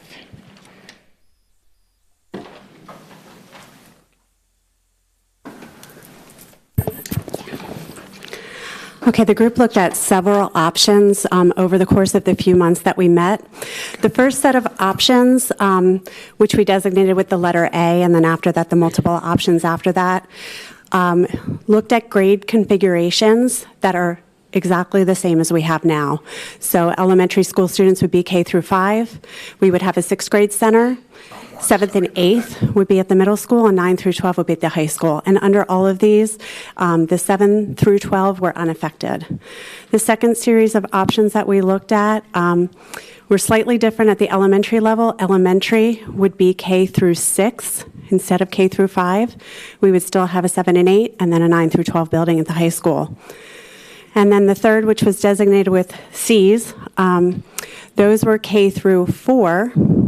5th and 6th would be together, and then 7 and 8 at the middle school, and 9 through 12 at the high school. The options that we looked at in detail, there were 2 with the current configuration, 1 with the K through 6 model, and 1 with the K through 4, 5, 6, 7, 8, and 9 through 12. Option A1, which there was a large matrix, which I think all of the members of the board should have the matrix. So under option A1, just some of the highlights of that. The grade level configuration, again, would be K through 5 and 6 at the 6th grade center, so no change there. All of the TV students, the kids that currently attend there, would attend POF. One of the advantages of this was keeping the Tehican Valley students together. But there were some disadvantages with this option. The option would require 8 to 10 modular classrooms at POF indefinitely to accommodate those additional students. The size of POF, obviously, would be far larger than it is today. It didn't really address any of the issues identified by the Facilities Committee in 2016. And there were some significant safety concerns in terms of where those modulars would be placed and how students would get to and from those from the main building to the modulars. Option B1, again, this would be elementary K through 6. So this would require the current sixth grade center to become an elementary school, and then all of the existing elementary schools, with the exception of Tecan Valley, would stay elementary, but they would be K through 6, not K through 5. Strayer would remain unchanged, and the high school would be 9 to 12. Major advantages of this would that the students over the course of their term at Quakertown would only change buildings twice. So you would be at elementary, you would change to Strayer for 7 and 8, and then you would change again at the high school. It did also provide additional space at the elementary schools, and it did fully utilize the capacity at the sixth grade center. Some disadvantages, there were quite a few. Sixth grade stays in the elementary school district-wide, and there were a couple concerns regarding curricular and extracurricular activities.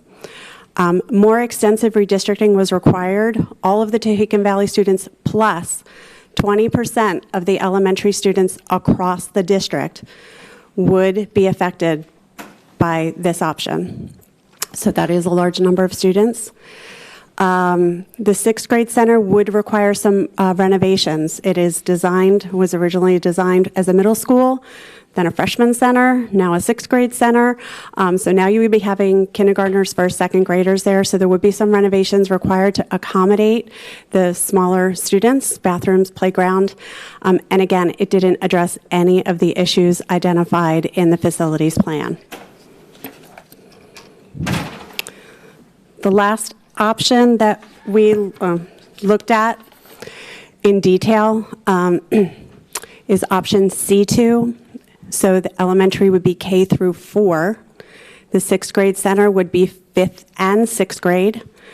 Strayer would be 7th and 8th, and a high school would be 9th through 12th. Under this scenario, all the Tehican Valley students would be split between NIDIG, QE, TRUM, and POF, per the map that was compiled by Levy, and we'll get into that later on, and all neighborhoods would stay together. The advantages is it would create some space at the elementary buildings, and it did fully utilize the capacity at the sixth grade center. Unfortunately, the sixth grade center is not big enough to accommodate 2 grade levels. So the disadvantage is that it would require, again, 8 to 10 modulars. Those modulars would have to be placed along 9th Street. So not very attractive, and they would be there, again, indefinitely. There was no short-term identification that it would be just 3 years it would be needed. It would be an indefinite solution. All of the 5th grade students would go to the 6th grade center 1 year early, and there would be some academic and curricular challenges there. Now I'm going to turn it over to Colleen, and she is going to talk to you about the solution that we are recommending.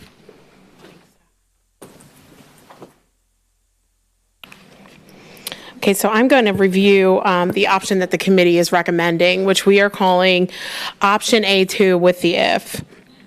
So after thorough evaluation and research, this is our recommendation, and you'll see throughout my portion of the presentation, and then Stephanie will come back, that we are only recommending option A2 if the board considers the if portion of the option, which I'll get into detail with. The grade level configuration for this option is K5 in elementary, 6th at the 6th grade center, and no change above 6th grade. The redistricting method is that the students would go, students from TV would go to NIDIG, QE, POF, and Trumbowersville, and that all neighborhoods would be kept together. So there would be no splitting of any developments. A major advantage of this is that from the committee's perspective, we looked at this and thought this was the least disruptive, the least costly when we're looking at temporary costs for things like modulars. This option doesn't involve any modulars at all. Students would remain inside the building, which was a serious safety consideration for the committee.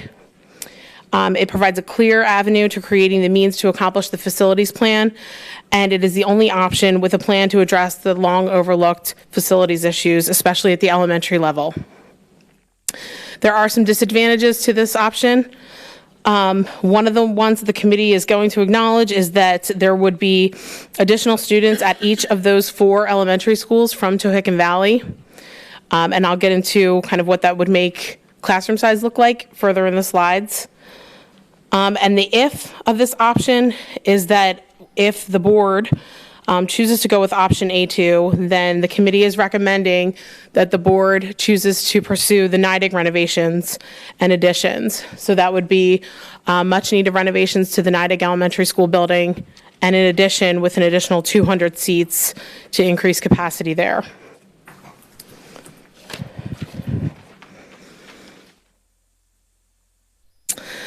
Just briefly, some pros and cons of this option. It is the lowest cost when we're looking at temporary costs for things like modulars. I'll get into costs for the renovation and the addition further in the presentation. More funds would be available to address capital needs, maintenance, and other renovations sooner, and all the neighborhoods are kept together. Cons would be short-term crowding in the elementary schools for a period of between 2 to 3 years, depending upon the length and duration of construction. And some specialists, particularly at POF, would have to have their their classes conducted on a cart, which is something that happens at many of the other elementary schools at this point, but is currently not happening at POF. This option also does not use all of the capacity at the 6th grade center, with only 1 grade located there. It would continue, but modulars are not needed, so that's eliminating a huge safety concern that the committee addressed that was also widely expressed by the community members that came to the meetings. The if portion in the NIDIG project involves a $10 million renovation and a $10 million addition. So the total cost of that if is $20 million.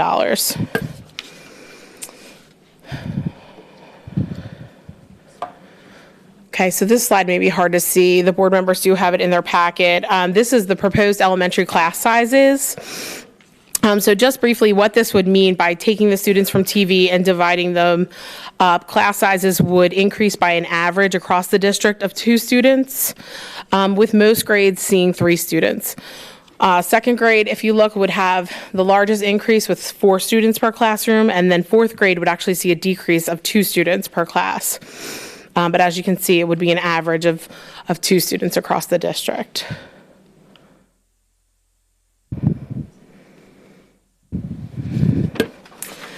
And then this slide reflects enrollment and classroom capacity by building.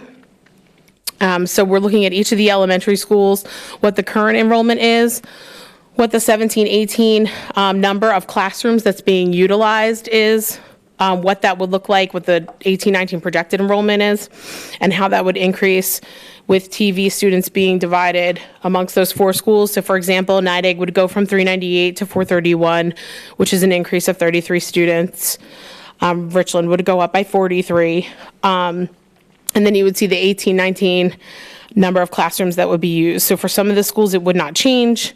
For other schools, you would see that more classrooms would have to be used, and that was the example that we had there for POF, with specials having to be pushed onto carts for a period of time.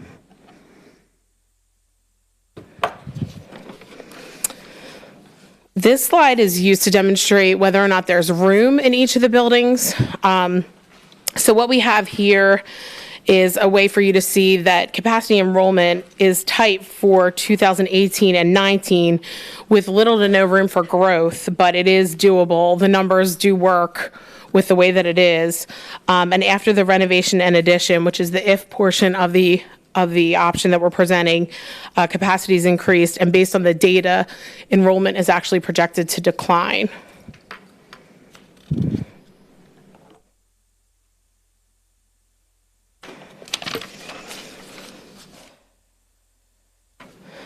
And this is just another slide that shows you that overall there is room in order to be able to move all of the TV students into the current elementary schools that would be remaining if TV should close. It's crowded, but it's not impossible. This map outlines the proposed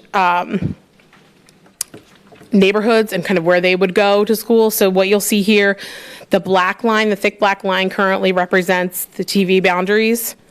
The colors represent each school that specific neighborhoods would attend. So this map really demonstrates that all the neighborhoods would be kept together. For example, POF is the orange area on that map.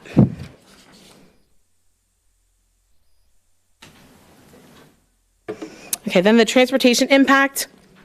Nancy had worked hand in hand with Levy to go over what the impact would be on student bus times.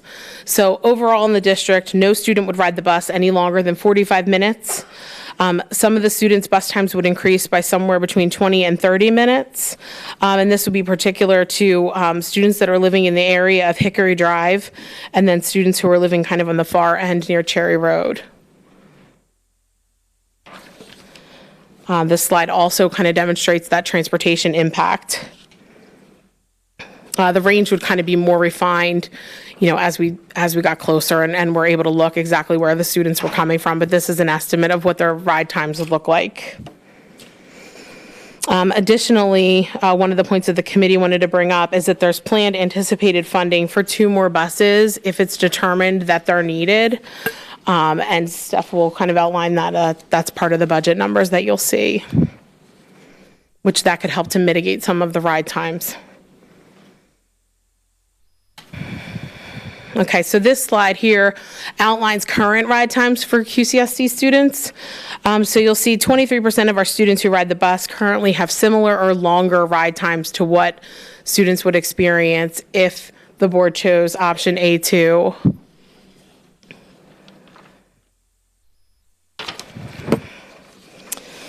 Okay, so again, the committee's recommending option A2 based on the assumption that the renovation and expansion of Nidec Elementary, as described in the 2015 facility study, will proceed immediately. I am a Nidec parent. I'm the Nidec representative for the reassignment committee. There are several Nidec parents that are here tonight. Nidec was built in 1958 and partially renovated in 1987, which is almost 30 years ago at this point. However, much of the building still remains as it was originally, and only a portion of the building was renovated. So much of our building is close to 60 years old at Nidec, and we're missing key core facilities. If you look at this plan, what it does is the short-term crowding is mitigated by the long-term gain in our capital facilities plan. And it's often overlooked, particularly at our elementary schools. So what are we getting for the $20 million? This slide was pulled from the facilities plan and kind of outlines what would be involved there. So you have half of the costs associated that would focus on improvements to the existing building, and the other half of the costs would be focused on the 200-seat addition. So you're looking at things like roofing. The school would finally be made ADA accessible, HVAC needs, fire safety, fire alarms protection, things like that.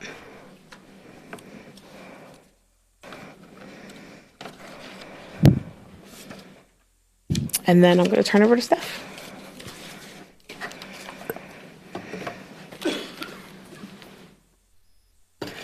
Just wanted to briefly show, there were, like I said, we met almost weekly for quite a few months, and during that time, in addition to the options that I spoke about earlier and the one that's being recommended, there were quite a few other options that were analyzed by the committee for whether it was for their impact on programs, disruption to students, impact on budget. Those we discussed briefly, and those are listed here on this slide and this next slide. But we didn't, after having those discussions and realizing that the disadvantages far outweighed some of the advantages, we put those options aside and really tried to focus on the options that would enable us to come up with a viable plan. So, in looking at these options, there's an impact. There's a financial impact for all of them. And one of the things I'm going to try to go through on this next slide is just to try to go over how do the various options that we spent a lot of time considering affect the finances of the district. This slide, for those in the audience, is really hard to see. It was posted on the website, and I know the members of the board have it in their packet. So I'm going to try to walk through the different components that you'll see here. Just get to my notes so I can see on my glasses. Okay, so the first one, option A1, which if you remember, that's the option where all the students would go to, from Tehican Valley would go to POF. The first column has implementation costs that you'll see there. Those implementation costs in the different scenarios comprise of mostly of modulars. Those are one-year costs that you'll see there. So the $285,000 is the cost for 1 year for modular units. There is a setup cost, which is around $150,000, $160,000, and then there is also an ongoing cost to rent the modulars. So when you see anything in the implementation, that would be basically your short-term sunk costs for that option. The second column is the facilities plan investment. The administration has recommended and will continue to recommend that when building the budget, the board considers allocating money each year towards capital infrastructure to ensure that our buildings don't continue to fall in disrepair and address any of the urgent items that are needed. So those are the items that you will see here, that $1 million. In some cases, if we go down to, say, option A2, 1, the first line, that number is a little bit higher. It is $6 million. You'll see the 4 A2 options outlined in red. So the group worked with Jamie Doyle from Public Financial Management. We didn't come up with this on our own. We called in experts, and Jamie is the one who is the expert on the district finances. So we worked with her to say, if we wanted to do this option, this is what it would cost, the $20 million. What are the various ways that we could finance it? And we came up with 4 different scenarios. That's why you see 4 different options for the one that's being recommended. The first option, A21, is that we would use $5 million from the fund balance, the existing fund balance, to fund that. And then the $1 million capital investment that the administration would like to see in place for every year. So that's how we got to the $6 million. And then in terms of raising taxes, which is 3 columns from the end, option A21 would recommend that taxes would be increased. And this is not just a tax increase for the plan. This is a tax increase to cover your normal operating expenses, plus we would be looking for exceptions, partial exceptions, to fund the renovation and addition at 90. Okay, so I don't want people to think 4.2% is going to be fully devoted to the renovation. There are operating costs that you have to cover every year. So that 4.2% would include partial exceptions, and in terms of what it would mean to the taxpayer would be $174 average tax increase. Option A22 would also use $5 million from the fund balance, but in that case, you would not be asking for partial exceptions. Okay, so you would just be basically funding it within the normal index and pulling the $5 million from the fund balance. Option A23, we would not be pulling anything from the fund balance in that scenario. And again, would be looking at a 4.2% increase. And then option A24, again, would not be using anything from the fund balance, and we would also not be asking for exceptions. So over the course of 1 year, you can see what the cost is. The chart at the bottom shows the 4-year impact and what that would do with those different scenarios in terms of what the investment would be and what the impact would be on the fund balance. I'm not going to go through each number individually, but you'll see option A21, the 4 years facilities plan investment is listed as $9.6 million. So that's the $5 million that you pulled from the fund balance, the $1 million each year in capital investment, and then the additional amount would be principal payments towards paying towards the debt that would be required to fund the renovation and addition. If you look at the last column, the average age of the schools, Nancy Ann was kind enough to pull together to take a look at, with some of the changes that we have made, the closure of Milford, what's the average age of our schools. Currently, the average age of the schools without a renovation or addition is over the entire district is 18.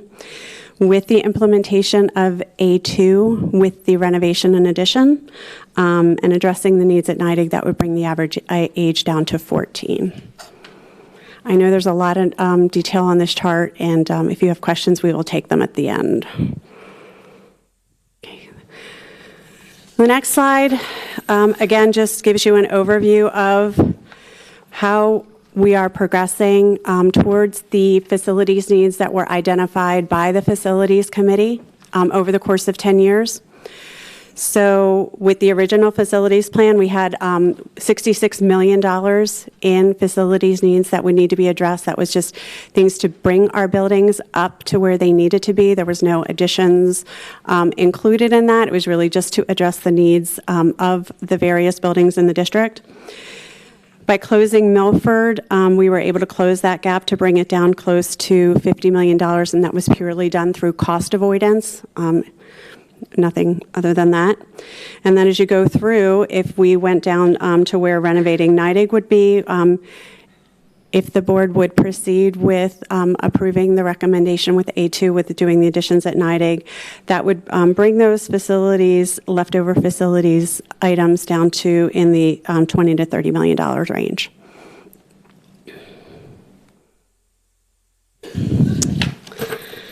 Okay, and so the last slide, A2, with the if, our rationale for making this recommendation, and I would like to preface this by saying our recommendation is conditional upon doing the renovations and the addition at NIDIG.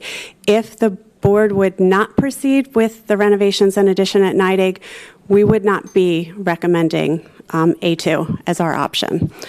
But the reason that we are is it does have the least amount of impact on students.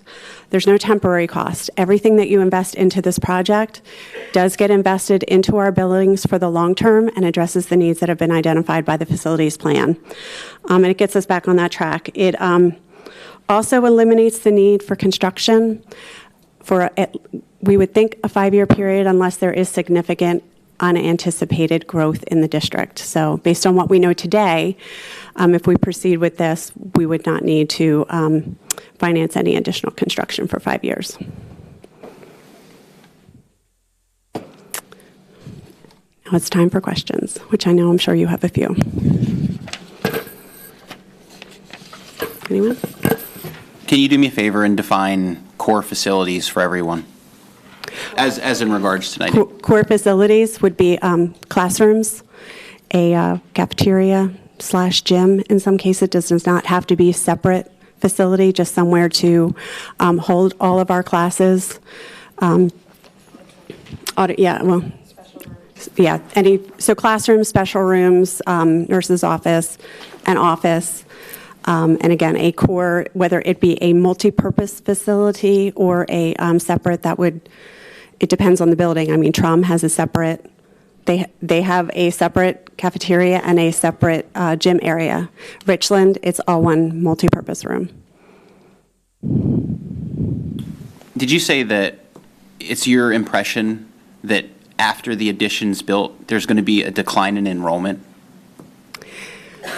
Right now, there is a slight projected decline in enrollment. However, if there is any anticipated growth, any new developments, that number would obviously go up. Those enrollment projections should be in your binders that we received. For the sake of everybody, I'm asking. Yes. Were you all aware that the projections, the enrollment projections that were given by the Schrader report, that the actuals numbers were about 80 seats higher than what they had projected? I'm sorry, when you say enrollment? So when the Schrader report actually projected the total enrollment for the entire school district, they projected that based off of the birth numbers and things like that. So I went back and I looked at it and wanted to see if they were accurate, how close they were to last year's numbers when they projected that in 2015, I believe. And the numbers were about 80 seats higher than what they projected. So I just wanted to know if that's something that you all had looked at. And also my question, I'm kind of curious to know the thought process behind how you all incorporated the new developments into those numbers. If you could just explain that, that would be helpful. Sure, Kaylin. So just so I understand your first piece, you looked at what the actual enrollment was compared to where on the Schrader group had projected would be. Yes, we were aware. We knew that first grade had a large spike, an unanticipated spike, and if you look at the actual enrollment numbers, you will see that bubble at the first grade. So we discussed that and did include that overall. In terms of your second question, we did discuss the new development. We did get a head count per home, and we received that from Nancy, and I can't remember who provided that to us, but we did get, so if a development has 100 homes, new homes, you can expect this number of children, school-age children. The challenge for us is that when we looked at, we know when developments are approved, and we know of 2 that are going to be breaking ground or have broken ground since we had met. Any other developments, they could be approved. For example, the one behind the Q-Mart. That development has been approved and on the books, and it's right there now on there as age qualified, not age restricted. That's been on the books for, I would say, 8 to 10 years. We don't know if that is going to go through as currently approved. They could change it. So all we could go off of is what we know was approved and was close to breaking ground. And we did take that into consideration. Anything over and above that, I don't know if I'm speaking out of term, we could not consider. So we got the information from the townships, and that's really was our best source of information. That makes sense. That makes sense. I believe there was one development that came up after you all had put those numbers. Well, I shouldn't say came up. It was discussed. I believe it's in. Does anybody know what community that? I think it was Trumbowersville or something. That there was a new development that's being considered. There's one off of Tollgate Road. I know it's not Trumbowersville. Again, that's been on the books forever. Has approval. Yeah, but has not shown any indication that they're going to break ground. Okay. There's a couple of those out there. So in the A2 proposal, during the interim time where the NIDIG's going under the proposed renovation, the room for error in enrollment is about 194 students. It's tight. Yes. It's very tight, Dr. Sedicum. Extra needed. And then the end goal, if you get this proposal to go through, is that there'd be a margin for growth of 450 students, right around there, moving into the... Yeah, I don't know the exact number, but it would be close to that. I do want to note, too, I have heard some people suggest, well, why don't we just renovate NIDIG and not do the addition? If you renovate a building, in order to meet PDE requirements, you actually lose capacity in that building. So just renovating NIDIG, doing the $10 million, you lose approximately 150 seats from how NIDIG is currently being used. So that is why the group considered looking at, when we look at NIDIG, looking at the renovation and the addition together. It is an additional $10 million for the addition, but to your point, Dr. Sedicum, it does enable us to address the capacity issue for the next 5 years. Now, just out of curiosity, is there a rule of thumb for head count per houses built that we sort of work with? There is. I don't know what the number is off the top of my head, but we do. 0.3. Okay, because I was saying, like, with a capacity of 450 students left there as a margin of cushion, I'm just curious about how much more development would have to happen before, we start looking into that next phase of building again. Yes. And I should note that should there, within the 2 to 3 years, I'm not sure how long it would take to do NIDIG, should there be an issue at NIDIG, there is room. It's not something that would be ideal, but to ease the crowding, there is room to put modulars at NIDIG to ease that. Again, that would be a short-term sunk cost that we do not want to proceed with. Thus, the reason to get started, it would be a last resort, but it is a possibility. I have a question as far as class sizes. Did you all evaluate homeroom class sizes? Did you look at other, homeroom at the elementary? Yeah. We looked at averages by grade, by school. So we did not look at specific, Mrs. Goldrick's classroom has this number of people and Mr. Huber's classroom has this number of people. We looked at it by grade, by school. Okay, that's what I thought. And my son goes to Natick, so I know it definitely is in need of repair, for sure. I guess my concern, the reason I asked the question was, I know that he also has 21 in his homeroom and 28 in his math class, and they don't have any room for any more kids. So I'm just wondering if that was taken in consideration, because certainly that will present a challenge. Yeah, and we did discuss that. My kids were in a similar situation when they were in elementary and in middle school. My experience has been, and I don't know if others could speak to the same, but the principals at the school and the administrators at the school do an amazing job at ensuring that the kids, they're in a classroom that can accommodate and it would not adversely affect instruction. There's always going to be that possible one classroom or two classroom where you have that push point. My daughter was in a math class with 32 students. Very challenging at a middle school level. Very challenging for the teacher.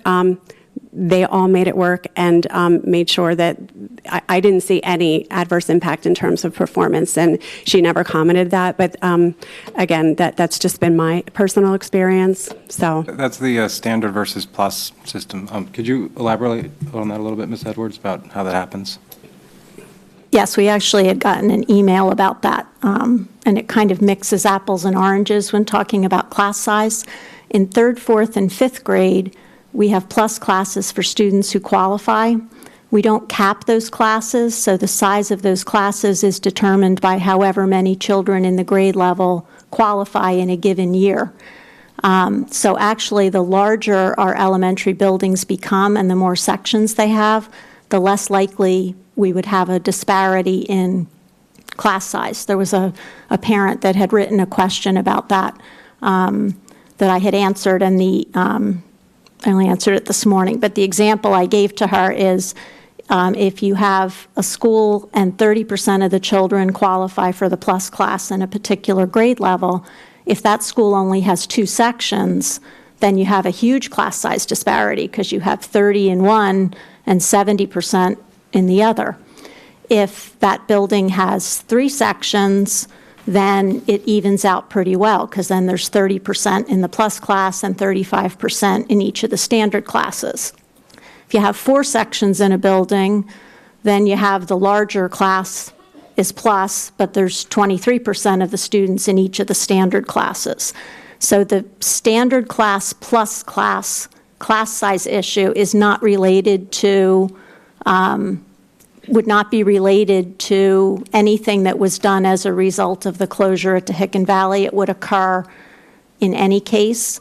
It wouldn't be alleviated by adding sections, because the grade levels as a whole have the appropriate number of sections. And so I don't want that issue to be mixed in with the do we have enough room for the students issue. So if that was the question, that's the answer to that. Okay. Thank you. You're welcome. Could you help me understand a little bit about your rationale behind the timing and the sort of concurrent need to do the addition and whatnot, like sure, maybe from a student basis or an enrollment basis, or why did you require that to happen immediately? Well, the one reason why we wanted the addition done immediately was in doing the addition at NIDIG, we could, it would be up to the architect, but you could do the addition, and we've talked to them about this, do the addition first.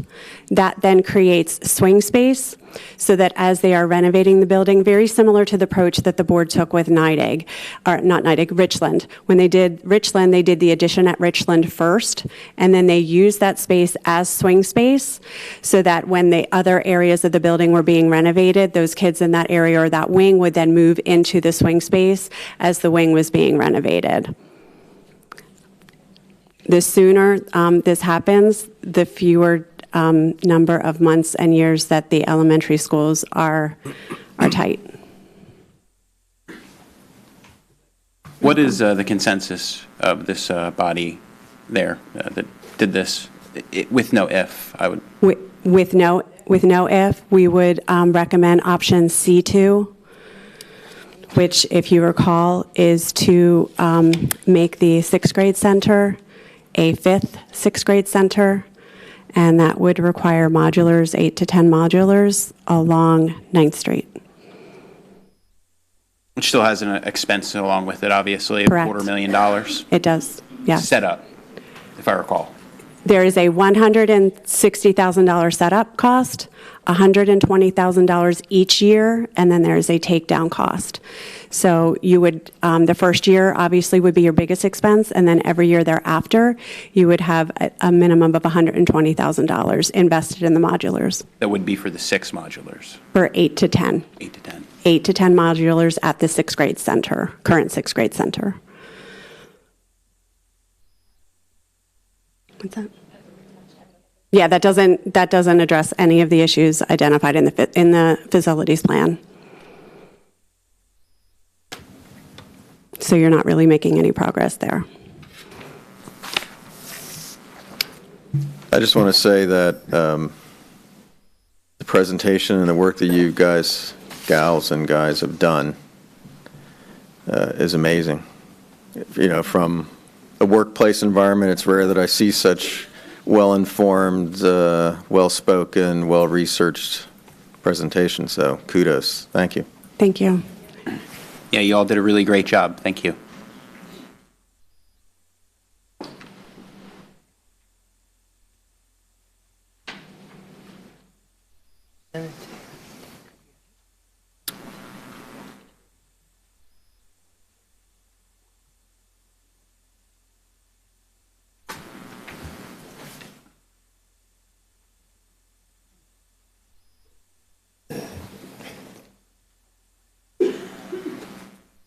President Kern?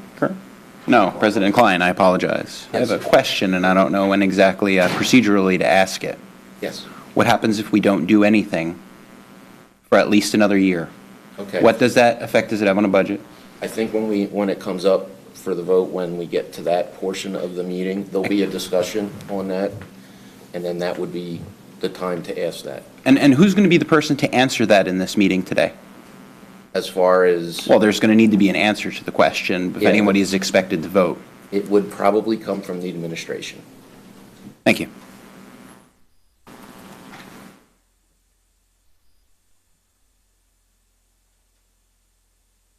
Okay. I'm sure that's the end of Dr. Harner's report, so we will move into... He's long gone. I think he Yes, left. he is. Actually. He took a Pasadena, so we're going to move into the committee report section of our meeting. You were done with your superintendent? Okay, thank you. Even though I am no longer the policy committee chair, I'm going to read the policy committee report tonight. As the new chair, I'm sure, isn't quite ready to do that. No, I am not. Okay.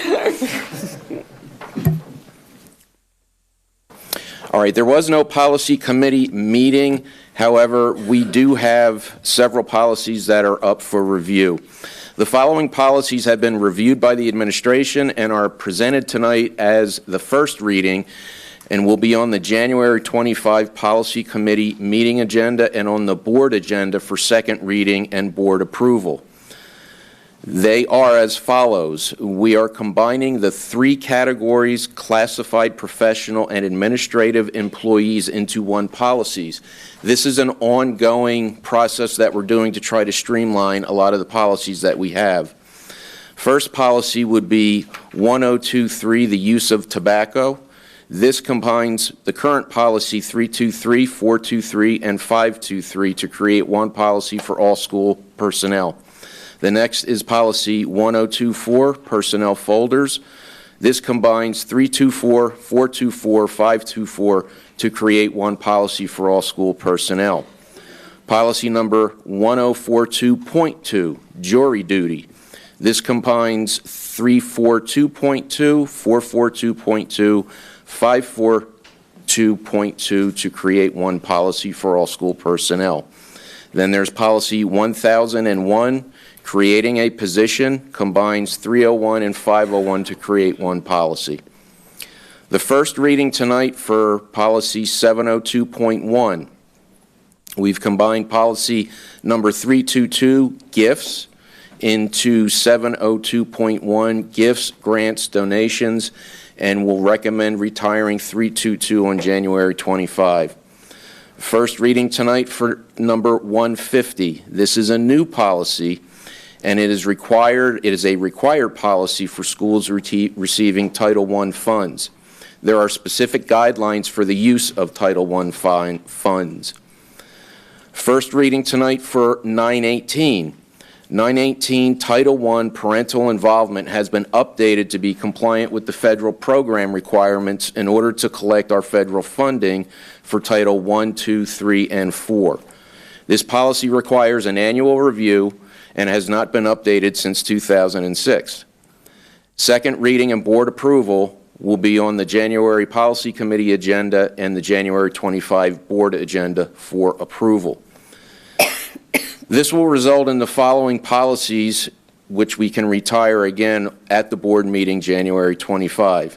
Policies 301, creating a position, 501, creating a position, 322, gifts, 323, 423, 523, all for use of tobacco, 324, 424, 524, personnel folders, and lastly, 342.2, 442.2, 542.2, jury duty. So there you have it. Any questions? Everyone awake? Yeah. Told you it would be fun, Jennifer. Yeah, thanks for Okay. giving me that role. Now you see what you have to look forward to. Okay, moving on. Mr. Jackson, would you care to do the Bucks County Intermediate Unit? The Bucks County Intermediate Unit met back on November 21st. That was the Tuesday before Thanksgiving. We do not have a meeting this month, but back then we had our meeting down at the lower end of the county. They always have the November one down at the Samuel Everett facility down in the Chamonix School District, I believe. I included a summary of the meeting on the board docs in front of you, the awesome news, which highlights a lot of the activities that the IU is involved in. And for those people who care about what's happening in Harrisburg, we have a legislative liaison who gives a great summary of the ongoings out there. So that's all included on board docs. That's my summary of our meeting. Thank you, Mr. Jackson. While you're at it, would you care to do the Quakertown Education Foundation report? And the Ed Foundation met yesterday morning. There were, again, for those people not familiar with the Education Foundation, we're a group comprised mostly of local business leaders, certain members of the administration, a teacher representative, who get together and solicit input from the teachers who have innovative ideas on how to better educate their students and need additional funds to do that. We had 3 what we call mini grants approved at that meeting. I see Mr. Wien back there. We approved your BattleBot, sir. He actually came to us for a request for money for kind of like a miniature BattleBot arena, if you've ever seen that on TV. Nothing as fancy as that, though, but it was pretty cool. We approved a mini grant for one of the elementary school teachers who wanted to put on a play about the real American history, which was fairly interesting. And another one which really took us by surprise was a high school teacher who had several biology students wanted to create a vermiculture, which we all immediately tried to figure out what that meant, and turned out it was a worm farm. So those are some examples of the creative things that our teachers are doing. And I want to remind everybody, all the teachers there, that the Ed Foundation has money. We are dying to give it to you. We just need people to come and ask for it, which sounds crazy, but there's a lack of teachers coming to us and asking for this money that's available. So I always put my pitch out there to the Ed Foundation. So there you have it. I would have guessed the worm farm was something to do with rats. So thank you, Mr. Jackson.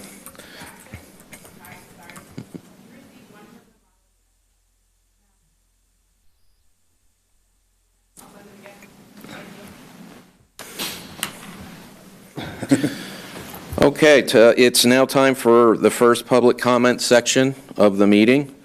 Madam Secretary, has anybody signed up for comment? Okay. Chris Spear.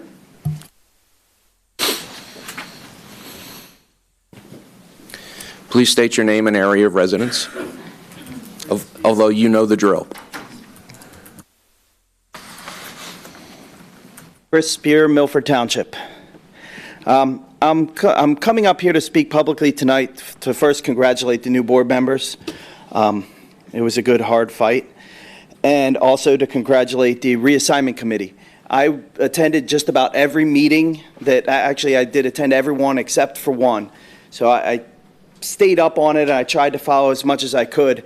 And I do believe they came up, their A2 recommendation, if you choose to close Tohickon Valley, would be the best choice if you choose to close Tohickon Valley. What I'm going to say is I wish that the district and the board and everyone else put as much work as they did into their recommendation into trying to save Tohickon Valley. With the new law that was just passed, I had to write it down. Actually, I don't know the number of it, but it's the bill known as the Education Code that Dr. Sedicum brought up at the last meeting, which states that no longer do school districts have to close buildings or have a decline in population to be able to furlough staff. That's not a requirement any longer. So we don't really need to close schools to reduce staff to save money in this district anymore. The $20 million that they're proposing for the renovation and addition onto Neidig is also just about exactly the cost to renovate both Tohickon Valley and Neidig, according to the Schrader report. So why lose 400 seats at Tohickon Valley to only gain 200 at Neidig? It doesn't make any sense. You could spend the same money. And the other thing is, too, if you decide to just renovate those two schools, both of them, you could spread that out over further time and probably avoid any tax increases above the Act 1 index. So you could avoid possibly taking those exemptions. This is something that shouldn't be voted on tonight. There needs to be more work put into what you can do. They did all the work to what to do to close Tohickon Valley. We need to do work to say, what can we do to keep it open? And like I said before, back when you were voting to close Milford, I sort of gave a threat to the sitting school board members where I said, a vote to close Milford will be a vote to lose your seat. And I'm specifically talking about the Milford Township residents now. If the Milford Township board members vote to close a second of our 3 schools, you will be voting to lose your seat, especially in the 2018 election. Milford Township before this had 3 schools. If Tohickon Valley gets closed, 2 of those 3 schools will be gone. So that's all I really have to say. I do believe there is a path that would actually be cheaper, be just as good, and we would have more seats at the end to absorb any possible expansion in this area. The other thing is there would be no redistricting, no student disruption. You would have to move the kindergartners back into Tohickon Valley, but I'm sure that could be arranged pretty easily. But thank you. Hold on, Chris. So that path is the one that you just laid out for us. May I just ask before you go sit down? The path? Yeah, the path that you spoke of. You think that it would be to renovate 2 schools rather than 1. Is that the path that you spoke of? Well, yeah, what they're proposing is to renovate and build an addition. I'm just saying just renovate. The Schrader report listed from the 2000, I guess it was a January 2016 Schrader report, listed the renovation cost for each building at about $10 million. Now, that full renovation wouldn't need to be done all at one time, too. It could be done in stages over the summers and probably spread out. So you wouldn't have to take that big tax hit right away and have to put an exemption and, have a 4.2% tax increase, which I'm sure. So let me ask the committee if something like that was to happen. Is this on? That committee, if something like this was to happen, you had mentioned that improvements done to Neidig would essentially require us to squeeze down the class sizes, I guess, due to new requirements? Correct.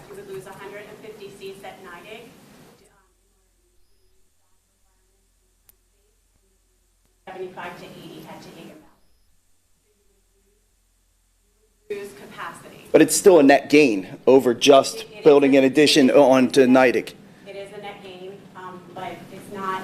And net gain as far as financially, but No, net gain as far as capacity, too. Keeping both schools open, even losing capacity in both, will give us more seats in the end than just putting an addition on the Nidec. Chris, I have to run the numbers, but we're talking maybe 20 to 25. The other thing is, too, that And just to note, the growth in the district is over where Richland and Nidec and QE are. That is where the growth and all the new developments in the district are.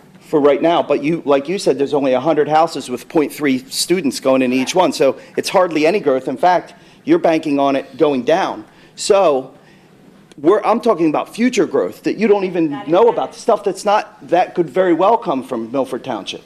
There's a lot more space in Milford Township for growth.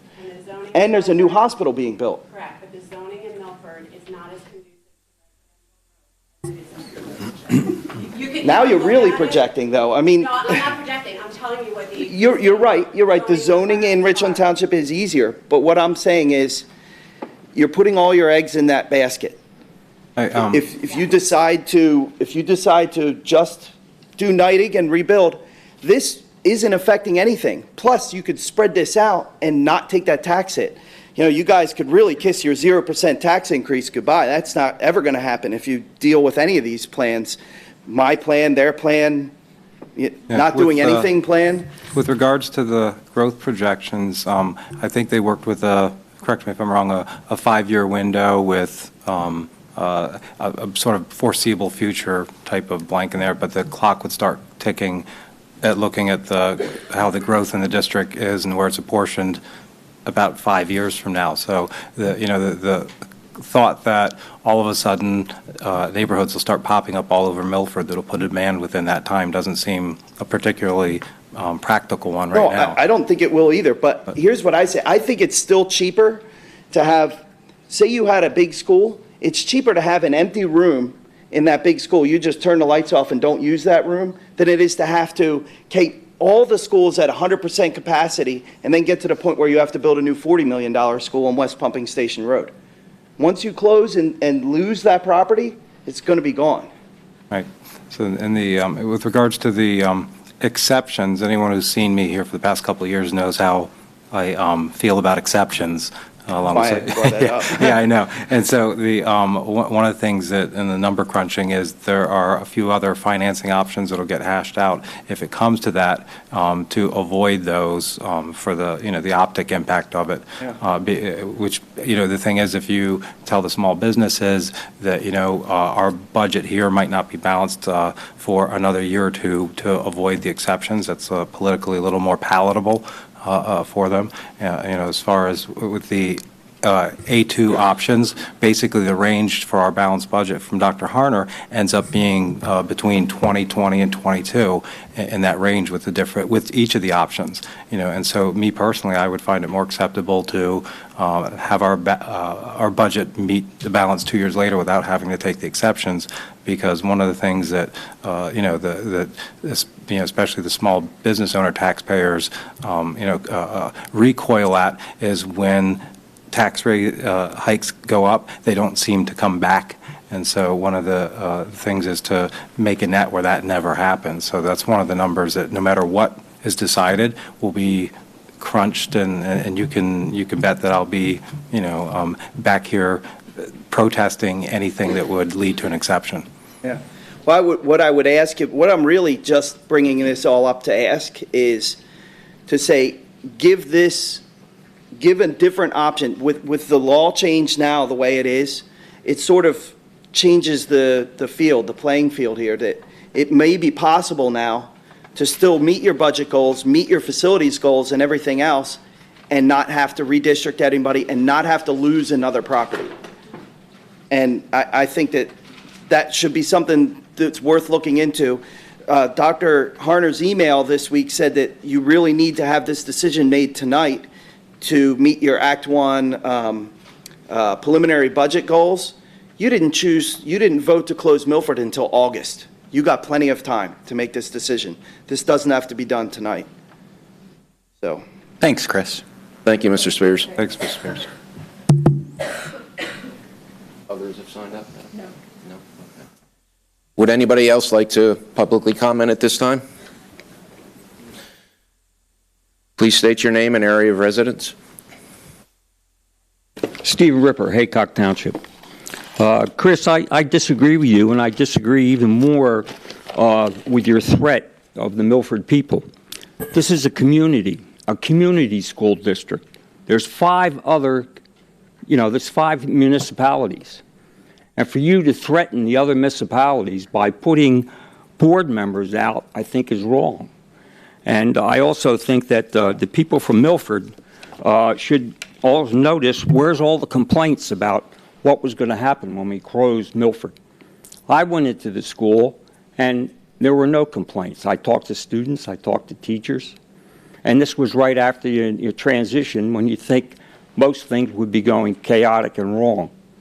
So the Milford people, I can understand you have children, I had children too.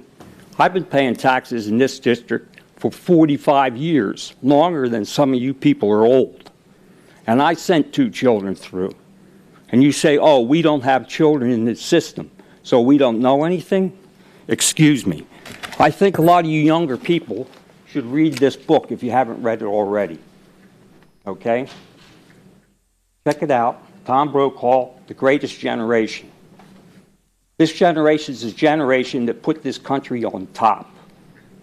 We didn't have all the privileges and all the special things that you had or your children have now. And we still accomplished great things. I say knuckle down and do more with less. You keep taxing another $174. I talked to people when I was campaigning who said, my taxes go up another $1,000, aggregate. I might as well go and rent a place. It's costing me $1,000 a month just to live here. So consider that. The other book you should read is The Teacher Wars. We elected 2 socialists on the board, and the socialists are the main ones, the communist socialists, who worked hard in the teachers' unions. Okay? I'm not against unions. Another good book you should take a look at, and these are the books that we on the board read together and discussed. The State of the American Mind, another good read. My main purpose of coming here was, I wasn't here at the last meetings, and I wanted to thank the administration and the rest of my past board members. I wanted to thank you for all the generosity you gave in assisting me in performing my duties as a director over the past 4 years. I would also like to thank our teachers, whom many I talked with on varying issues within the field. We have for the most part, an excellent group of dedicated teachers, working hard with their students every day, and some, I have to say, go beyond the reasonable expectations of the job. It is the few, however, who do not perform well day to day that demean the process of teaching our children the information they need to become successful citizens. To the new directors, I hope that you are able, in the next 4 years, to find a way to contribute to our district in a meaningful and productive manner. Serving the public requires many hours of thoughtful and fair consideration of all the players' suggestions and opinions. You are also charged with doing the best for our community's children, but often are limited by institutional constraints and government dogma from doing the best job. With our community's tax dollars, I hope that you'll be able to be fair, practical, and be conscious that there are financial limitations. The sky is not the limit. My advice to the administration, the board, and the teachers is to work together and learn to do more with less. Thank you. Thank you, Mr. Ripper. Mr. Ripper, thank you very much for your 4 years of service on the board. I appreciate you and your commitment, and I can tell you're very passionate. Thank you. Thank you. Anyone else like to make public comment at this time? No. Please state your name and area of residence. My name is Vic Bartholomew, and I live in Milford Township. I'd just like to say that if you're going to close Tican Valley, I think it's sad that we're going to lose another school in Milford Township, mainly because from where I used to work in the district, it's because of lack of preventative maintenance on a monthly and yearly basis. Because what I noticed when I worked here, whenever there was another building being built, whether it be POF, Trimbarsville, or the high school, the other buildings were neglected, and that is a fact. I worked in those buildings, and we would put in requests for certain things that we needed to keep that building up and running, and it was no money, couldn't do it. Myself and the guys I work with, maybe I'm patting myself on the back, but we kept that freshman center, and Mr. Anderson will attest to it, as one of the best buildings in the district because we put our own time in and our own materials to keep that building working. If you don't have an aggressive and a true preventative maintenance program, no matter what you do to any of these other buildings, and I said that when you did the high school, they're all going to be going downhill but quick, and they have to be taken care of on a daily and a monthly basis. If not, all this, we're going to be spending money every few years, be doing something else. That's what you should be doing. If you're going to vote to close Tican Valley, and it seems like that's what you want to do, then get ready because all the other buildings that as they age, they need work. They have to be kept up all the time. That's what I have to say. Thank you. Thank you. Thank you. When you said you used your own resources, what did you mean by that? Well, we would come into, we would bring our own tools in, we bring stuff in from home, and we needed to paint, we brought our own paint in, our own primer, brought our own screws, nuts, bolts, pipes for whatever we needed to fix, we brought it in from home, just so we could keep that building going, just to keep it nice, and that's what we did. Mr. Anderson, anybody that was in the freshman center, when it was the freshman center, it was the nicest building in the district. There were never any problems there. Kept it going because of the dedication of the people that worked there, because we were district employees. We weren't outsourced employees. That's what I was going to ask next. We took pride in our work. And who do you work for now? Oh, I'm retired. You retired from the school district. I'm retired from the school district, yes. Was it because of the privatization? Well, I stayed on for a while. It just got to the point where I didn't see any much of a future. And I used to be a machinist. So, and I worked with a guy who used to be a machinist. We worked together at our previous job. So we knew how to take care of things. So that's just what we did. And did you work for the private company after? No, I was always a district employee. Okay. And I like to think I was one of the better ones. I think you can ask Nancy Ann. Thank you for your thank you for your commitment. I may have a big mouth and complain, but I always do my job. I appreciate you speaking up. Thank you. Yeah, your complaints are also Mr. President, if I may, Vic is no doubt had the finest looking facility. So looking at all the buildings, I tell you, you could eat off the floor every morning when the kids came in. They were always sparkling, and there's total truth to what his claim was of taking care of the freshman center. For the good of the new board members and for the members of the audience, beginning 2 years ago, the board authorized about $1 million of preventative maintenance and maintenance things that came out of the facilities plan that several members of the reassignment committee were members of, but they came up with a recommendation that magic numbers are about $1 million a year that we need going forward in our plan to making sure that we keep our facilities going, and it's very prescriptive. And so we've done it for 2 years so far. The first year that was out of the operating budget. This past year, because of all the other issues we had with PESers and other things, that $1 million got attrited down to just a couple $100,000.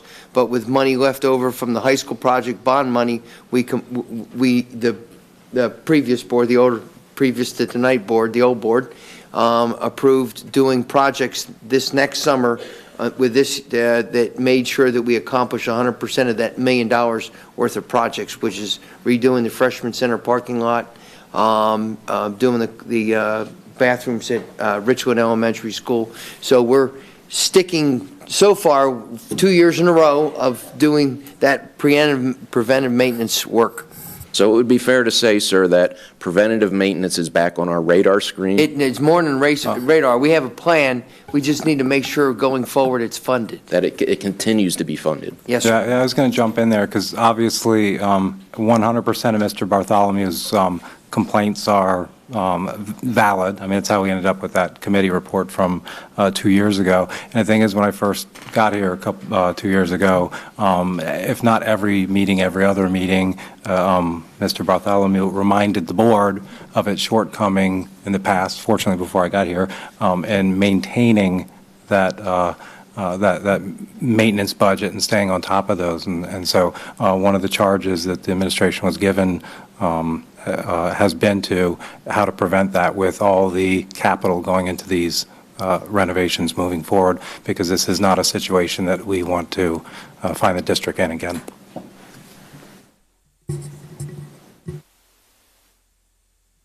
Any other public comment?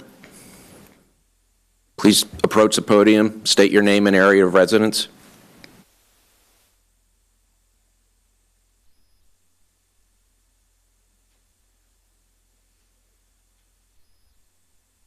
My name's Tom Peterson, and I live in Milford Township. I've taught every science course offered in Pennsylvania from 7th grade to AP Physics. And I've never taught in a building that was less than 30 years old.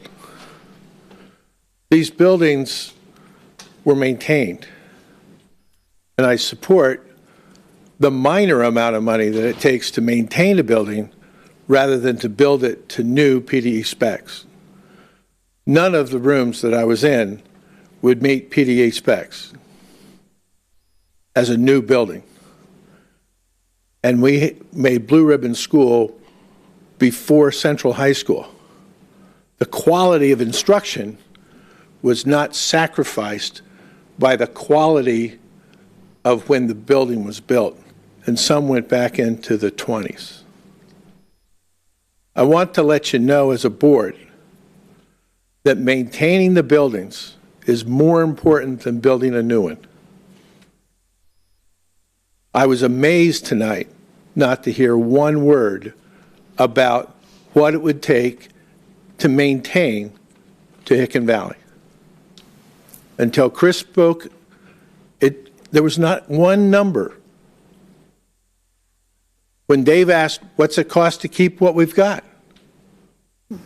The answer was dodged. And somebody tonight needs to answer the question. What is it going to take to keep Tehickan Valley open? It's not option A, B, C, D, subset this, subset that. If you haven't looked at it and you haven't presented it to the public, you can't make a decision about that tonight. Thank you. Thank you. Any other public comment? Okay, moving on. We're moving into the items for board action. First item is approval of the minutes from the last board meeting. So would somebody like to move to approve the minutes of the November 9th, 2017 meeting of the school board directors of the Quakertown Community School District? So moved. Second. Dr. Seneca. All in favor of approval of the minutes, say aye. Aye. Aye. Opposed? Motion passes. And moving on, we are to the public comment on the closing of Tehickan Valley Elementary School. We just heard a lot of public comment about that. However, is there any other comment that anybody would like to make? Okay, thank you. Is that me now? Hold on. All right. We'll get you there. I just need to make sure I don't miss my opportunity on a formality. And I have the same question as Dave does. Okay, we're moving on to the closing of Tehickan Valley Elementary School. There are 3 resolutions that have been prepared by our solicitor, Mr. Garten, and they are as follows. Resolution number 1 would be to close Tehican Valley Elementary School effective with the commencement of the 2018-19 school year and accept the Elementary Reassignment Committee's recommendations of option A2, which includes renovations to Niding Elementary School. That's the if, right? Okay. As well as other elements of option A. Number 2 would be to close Tehican Valley Elementary School effective with the commencement of the 2018-19 school year. Number 3 would be do not close Tehican Valley Elementary School with the commencement of the 2018-19 school year.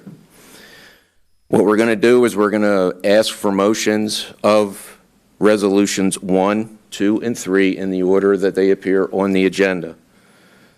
So, is there a motion to approve? I'd like to make a motion to go with Resolution 1, the closing of the school effective immediately with the recommendation of A2.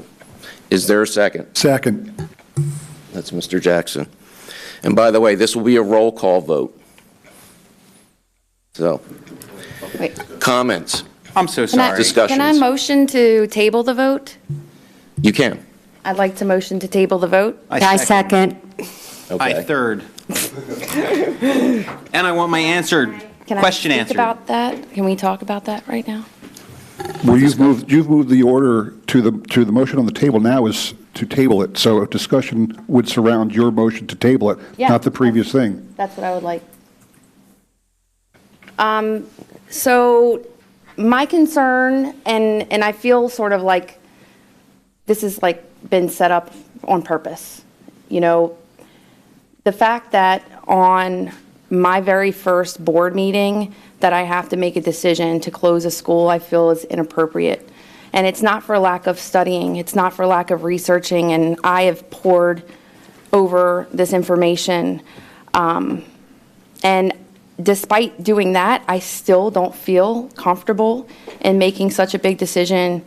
And there was no way for us to stop it, right? So you all in the previous board decided to put this on the agenda, and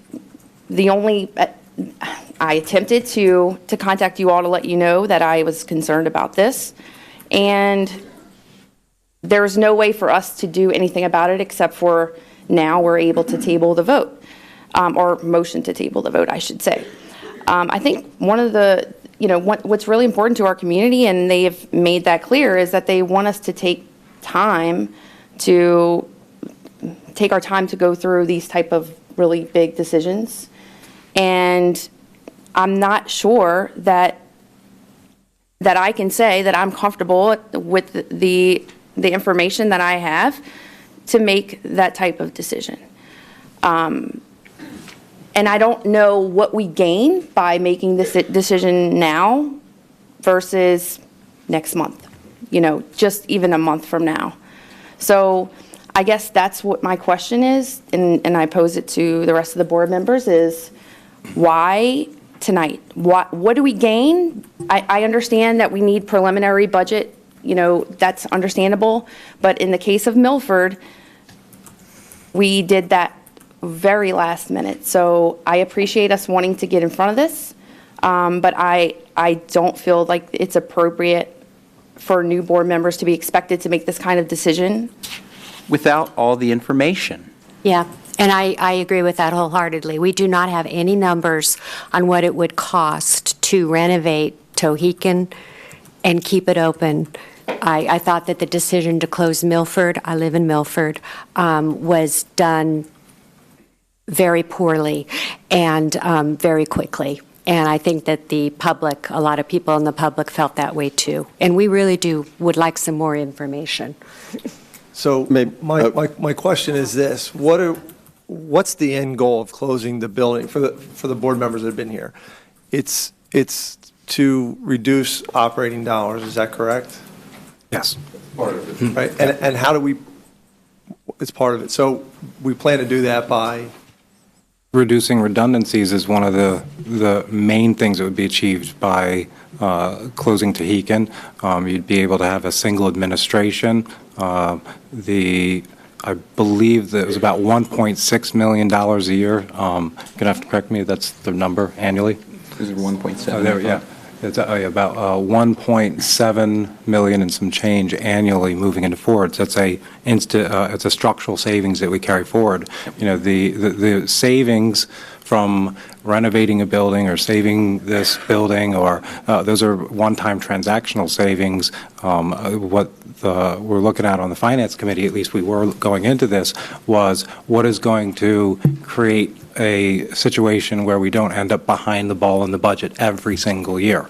And so basically, the Milford, the savings there, will we save $1 million or something doing that closure? But we save a little over $1 million a year going forward because reducing the redundancy. So between the two closures, you know, we're upwards of $3 million a year, which pretty much offsets the PSERS adjustment. You know, so basically, you know, the budget will come in January. It's going to be somewhere between $5 and $8 million more than the projected revenues for the next year.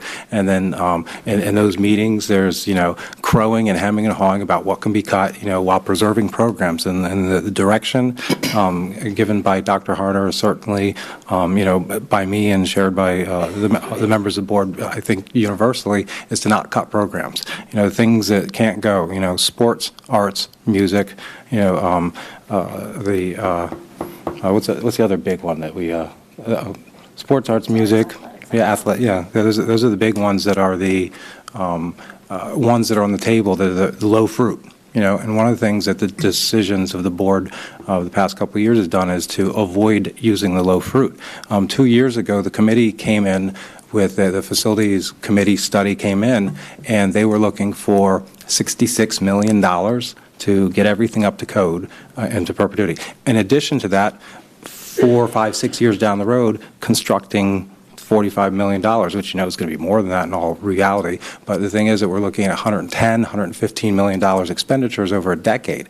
And in the past 2 years, we've effectively brought down the bottom line dollars into 20-odd million bucks, somewhere between 20 and $30 million, effectively through cost avoidance, saving the district $70, $80 million by redistricting, by using the resources we have and shuffling what we have. So, and without cutting programs, with maintaining the integrity of the district. And what we were able to pull off with a 30% poverty rate in our district is absolutely amazing. I mean, this is a good school district, you know, and it's funny, one of the things people always say, oh, my kids don't go to the district. In my wife's family, they all go to Catholic school, K through 8. And then after, I went to public school, but when 9th grade comes around, the family tradition is to let the kid decide. My wife decided to stay in Catholic school, and her brother and sister went to the public high school. And I'm committed to, you know, I'm cheap. Anyone on the board knows I'm cheap. And what happens is if we have a district where my kids choose to go to the high school instead of me having to send them off somewhere else, I'm going to be pleased as punch on what we've done here at the board. You know, so the underlying goal. What's the underlying goal? It's institutional savings. It's savings that go on, not just save money here and here, but change our operating budget in a moving basis that carries from year to year. Why now? Well, one of the contingencies about making the Milford decision go through, the if for that and the approval that came from you know, the people that presented that was would Tohickon Valley would follow. This is the if to that. You know, there wasn't support for the Milford unless it was part of an ongoing plan that went into the future. And so here we are at that. If anyone remembers the Haycock School closing, it came up. The board voted it down, and through hemming and hawing and doing, like Mr. Spear said, looking at the alternatives, found none and ended up closing it later after stringing the community along for half a year. You know, the Milford thing came up quickly because it came up after last year's budget, and Dr. Harner was unable to find ways without exceptions, which we had already voted against, to bring it down, to bring it back. And so, you know, that's where the thinking out of the box came. So in this situation, what I've heard, and what I'm really glad to hear, is all the hiccups, all the doomsday, all the things that were going to be terrible after the Milford closing and when the rubber hit the road. It hasn't happened.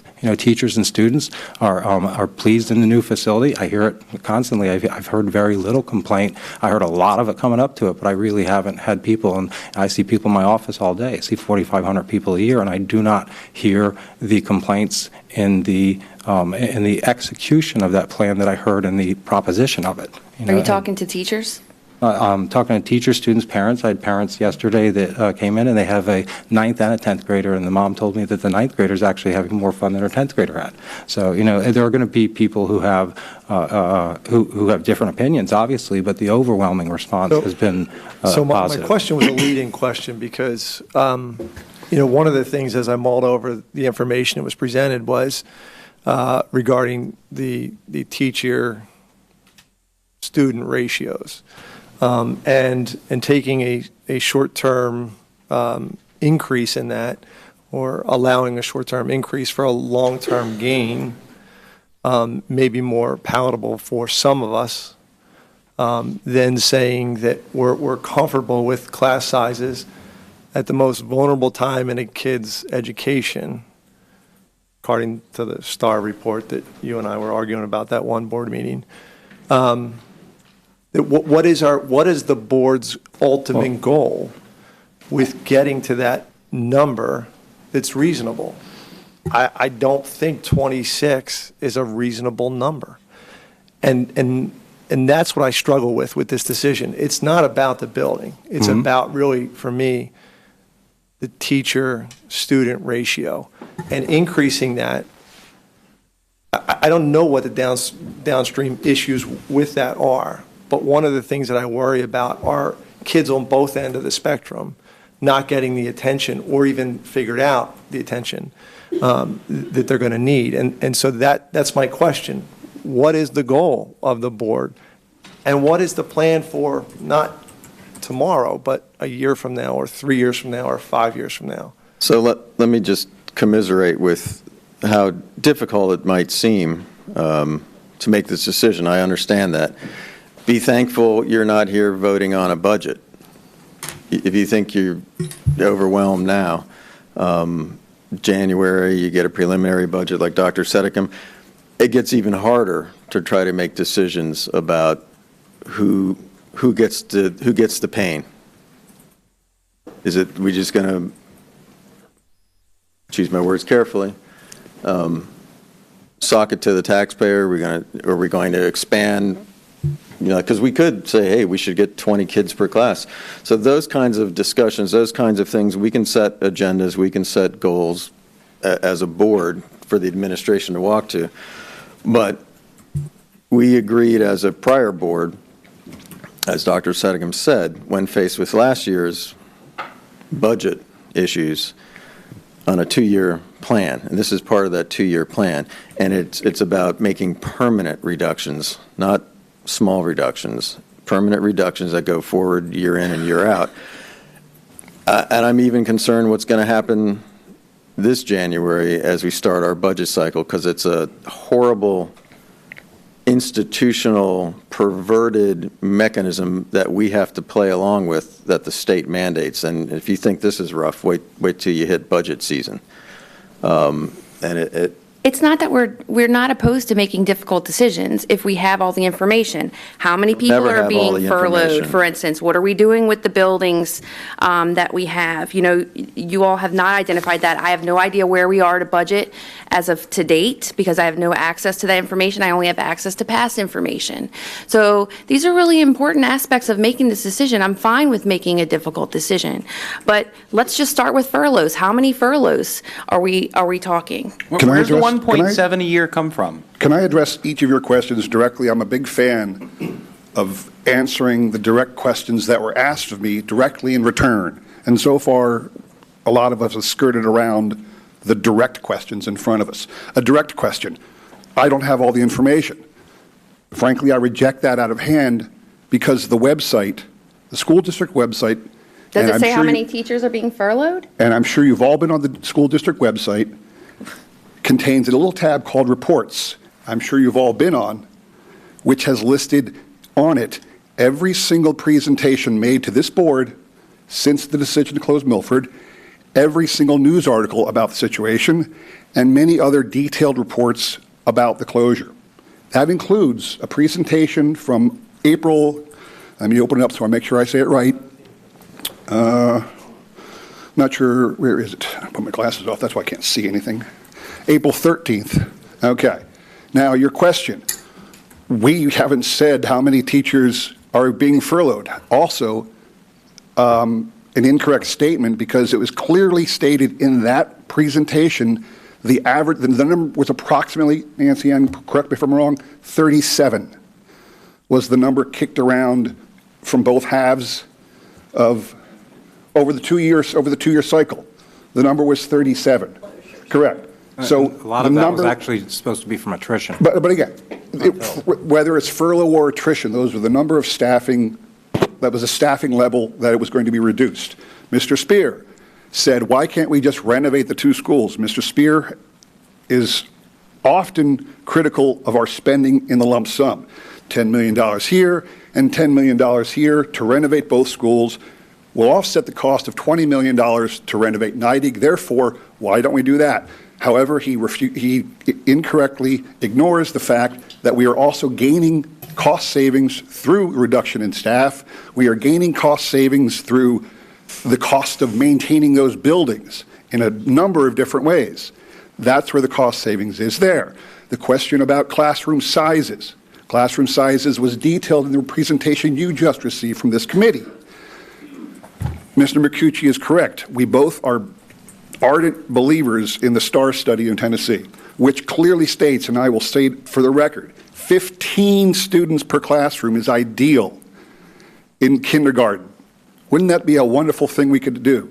I'm not sure what the state average is. I haven't looked at it recently, but I'm certain that our state average is something like 20 to 21 students per grade at kindergarten level. Now, that's not an excuse for us to come in here and say, hey, at least we're average. We'd love to be better. But again, the reason we're doing this is a budgetary issue. And unfortunately, the highest budgetary cost we have is staff in all its forms. 37 teachers was the number presented. You said you did not have it. It was there. You were at those meetings. You've seen the information on there. This whole thing, and it's not hidden, this presentation was put in front of the public at the Milford closure statement. We are doing this to close a budget hole, and part of that budget hole is the staffing reductions we are targeting.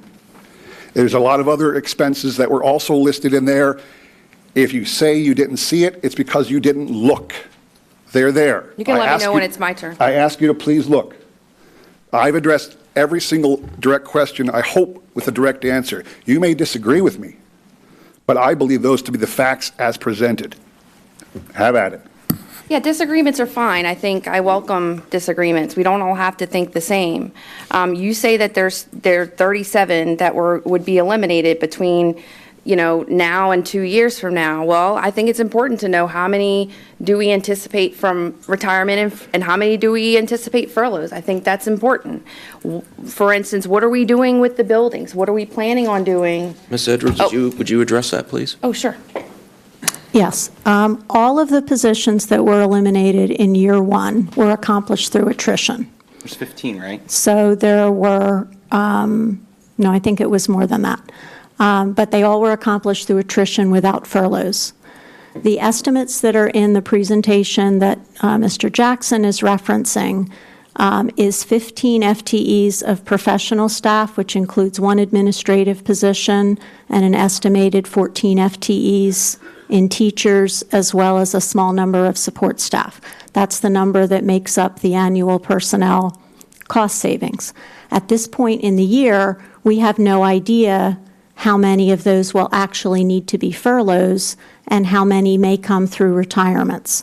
So if additional teachers resign or retire, then the number of teachers furloughed goes down and we get the savings through attrition, and that's what happened last year in total. But we have no way to know that at this point in time. And to address one other question, Mrs. Weed had talked about the cost to renovate Tehican Valley. That is also in the presentation and in the facilities study. It's approximately $8.4 million. That property is landlocked and does not have the ability for expansion. And the Community Facilities Study Committee that prepared with the Schrader Group the facilities plan that the board adopted anticipated the closure of Tehican Valley for those and other reasons. They originally anticipated building a new building and then closing it, but that turned out to be unaffordable. So the purpose of all of this, or considering the closures, is to free up money in the budget to be able to move forward with the facilities plan and to not run at an operational deficit. So that piece of context was missing from And again, the I believe discussion. this was in the presentation. So again, the comment that you weren't aware of why we need to move so quickly, I believe is also inaccurate. We've been saying since we voted to close Milford that to close Tehican Valley was part of that 2-year plan to close a budgetary loop. This is not news to anybody. That's why we're proposing this. So to close that budgetary gap, okay, is included in the projection is the $1.7 million that we expect to save from Tehican Valley. That's including these 37 layoffs that were in the report. Am I on point so far? That's spread over both years. Yes, the 37. But this is getting into my point. We had almost 20 teachers that left by... Yes, the $1.7 million is purely related to Tehican Valley. Right, but it's purely, so additional layoffs to the 37 that we expected to taper off over the next 2 years. 37 included the 15, didn't it? 37 included the closure of Milford, the elimination of team time, the reduction in the elimination of the cyber program, and the closure of Tehican Valley. So that was the total. The positions related, some savings were from year 1, some savings were from year 2, and that is delineated in that April 13th presentation. There's still one more year left to hit our 37-person goal is my point, and it's very likely that teachers may voluntarily retire regardless of what happens with Tehican Valley. Yes, but we would have to replace them in the event that we do not consolidate buildings, then those teachers would need to be replaced. If a teacher resigned today in elementary, I can't just pick up the kids and send them to other buildings where there's other sections. We would have to hire an additional teacher. I'm just trying to figure out where, like, our 1.7 projection to close Tehican Valley, where's the money coming from that? And it's by furloughs of additional teachers because we're going to consolidate classes into larger class sizes. Savings and operational costs. And there's Building some. operating costs. Yes. Yeah, If you look at the slide at the end of the presentation is the summary of the slide from April 23rd that has the exact numbers on it. It's like budget savings, this is operational, $163,000 per year for Tehican Valley. Does that sound right? Yes. So I have some additional questions. What are we doing? What are our plans for these buildings? Milford, Tehican Valley, what are we doing with the buildings? Was that in a presentation I missed? Has anyone ever discussed it? I believe the facilities committees have been discussing that.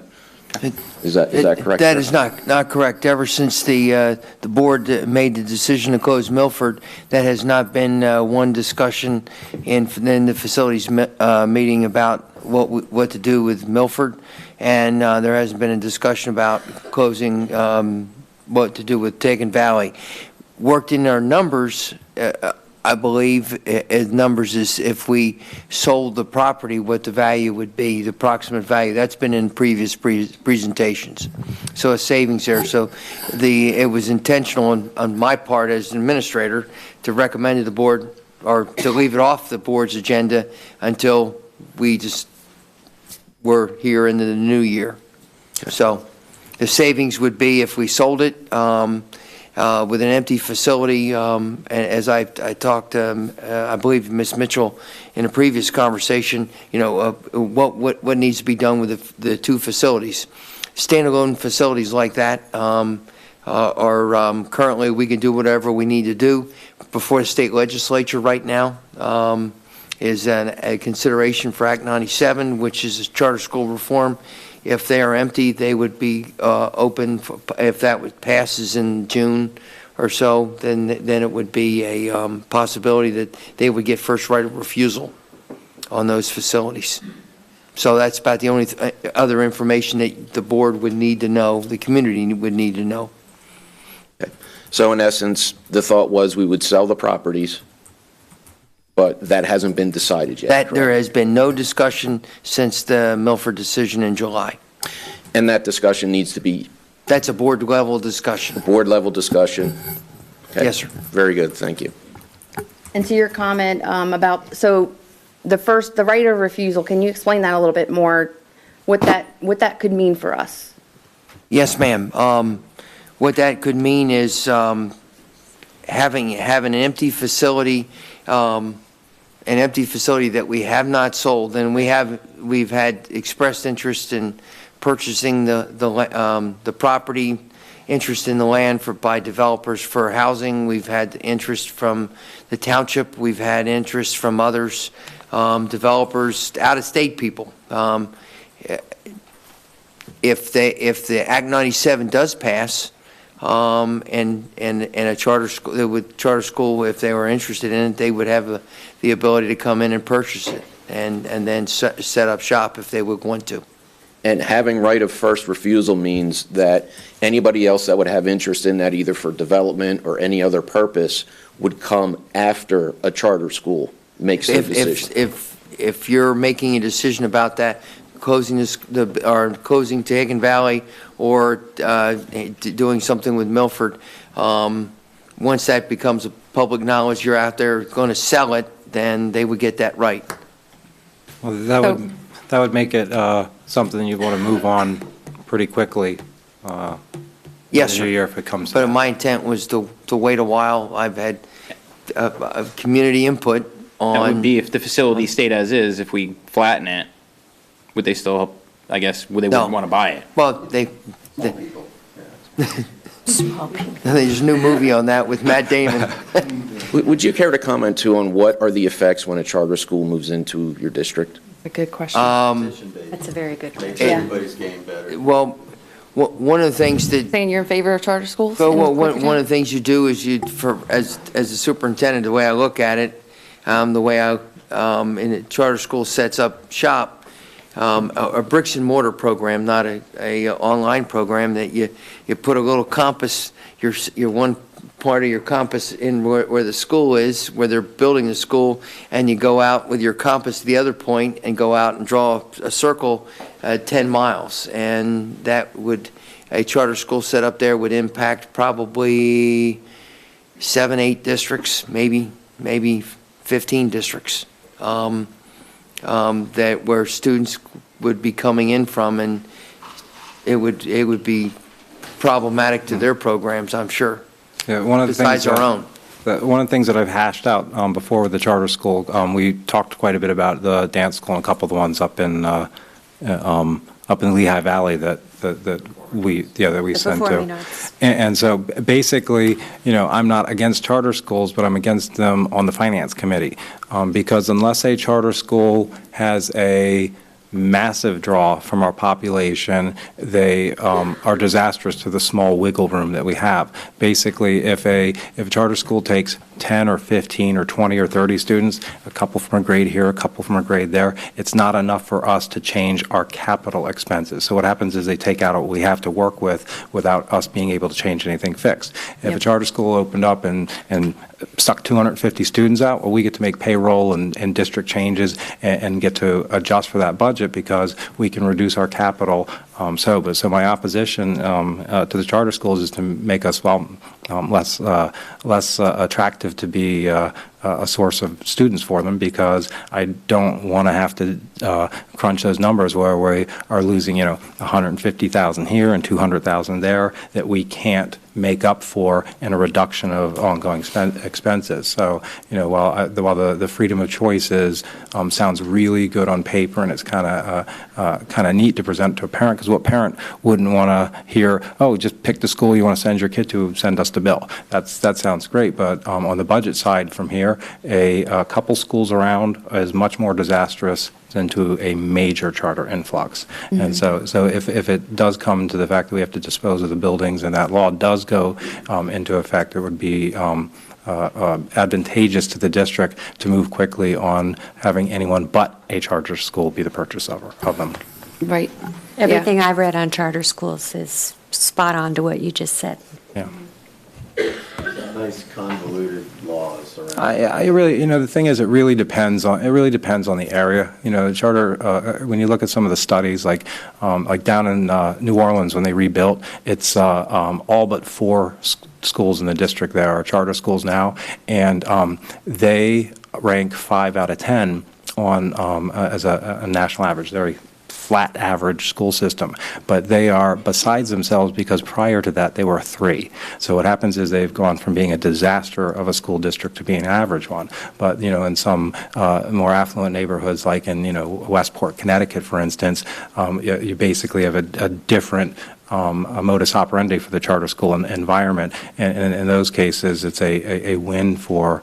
It's a lose for the public school and a win for the parents up there, but it's a different tax base, and with our poverty level and the fact that our average homeowner tax receipt is about $3,200, Bob, from our average homeowner tax overall.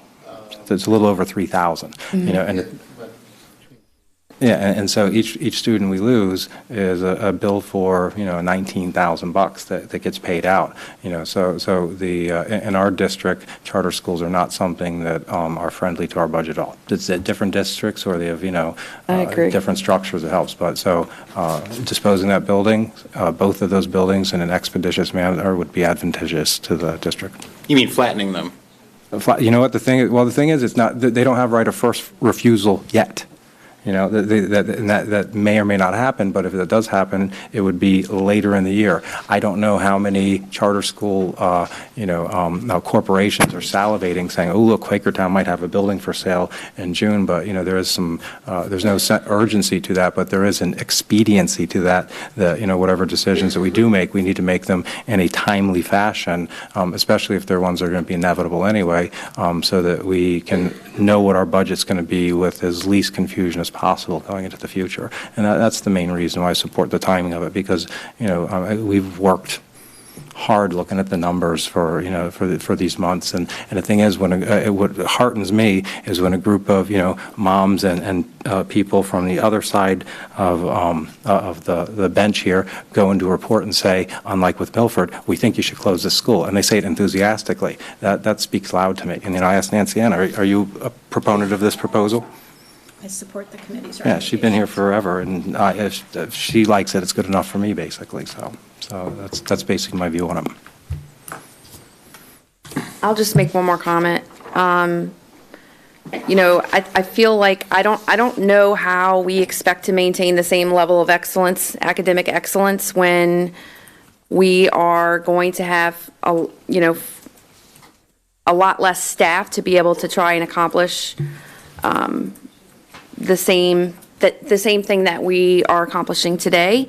And I know that and this is anecdotal, so obviously this doesn't necessarily mean this is the case for all teachers, but I know that our teachers right now, they do an excellent job, even though they're overwhelmed. So at what point are we going to continue to pile more responsibility on them and expect to maintain the same level of academics?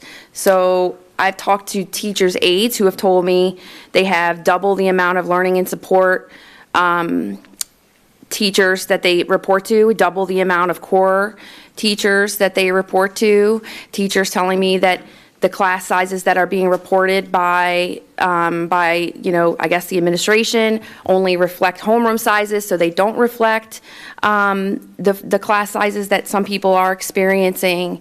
And so I understand there is a gap that we have to close, but how often are you guys looking at the budget to date as well? Like, I don't have access to the budget to date. I can't see, where are we with the fund balance currently? I know we came in a little bit higher than we expected last year.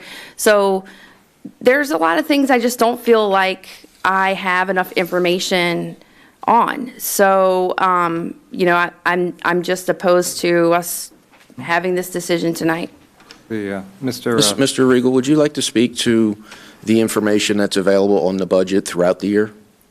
Well, our audited fund balance for 2016-17 at the end was $14,552,000. So that's actually lower than we had projected originally when we did the budget. I know they were talking that it was higher, but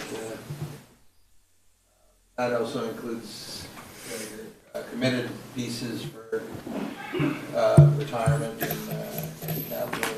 Yeah, that $14 million is not money in the bank. There's a lot of that is already spoken for, correct? Yeah, you couldn't just close shop and then you get $14 million in cash. It's our reserve. It involves the assets less depreciation on the other side, and so it's like any balance sheet. The retained earnings is not just cash; it's assets. So. 14 million might have $8 million in cash.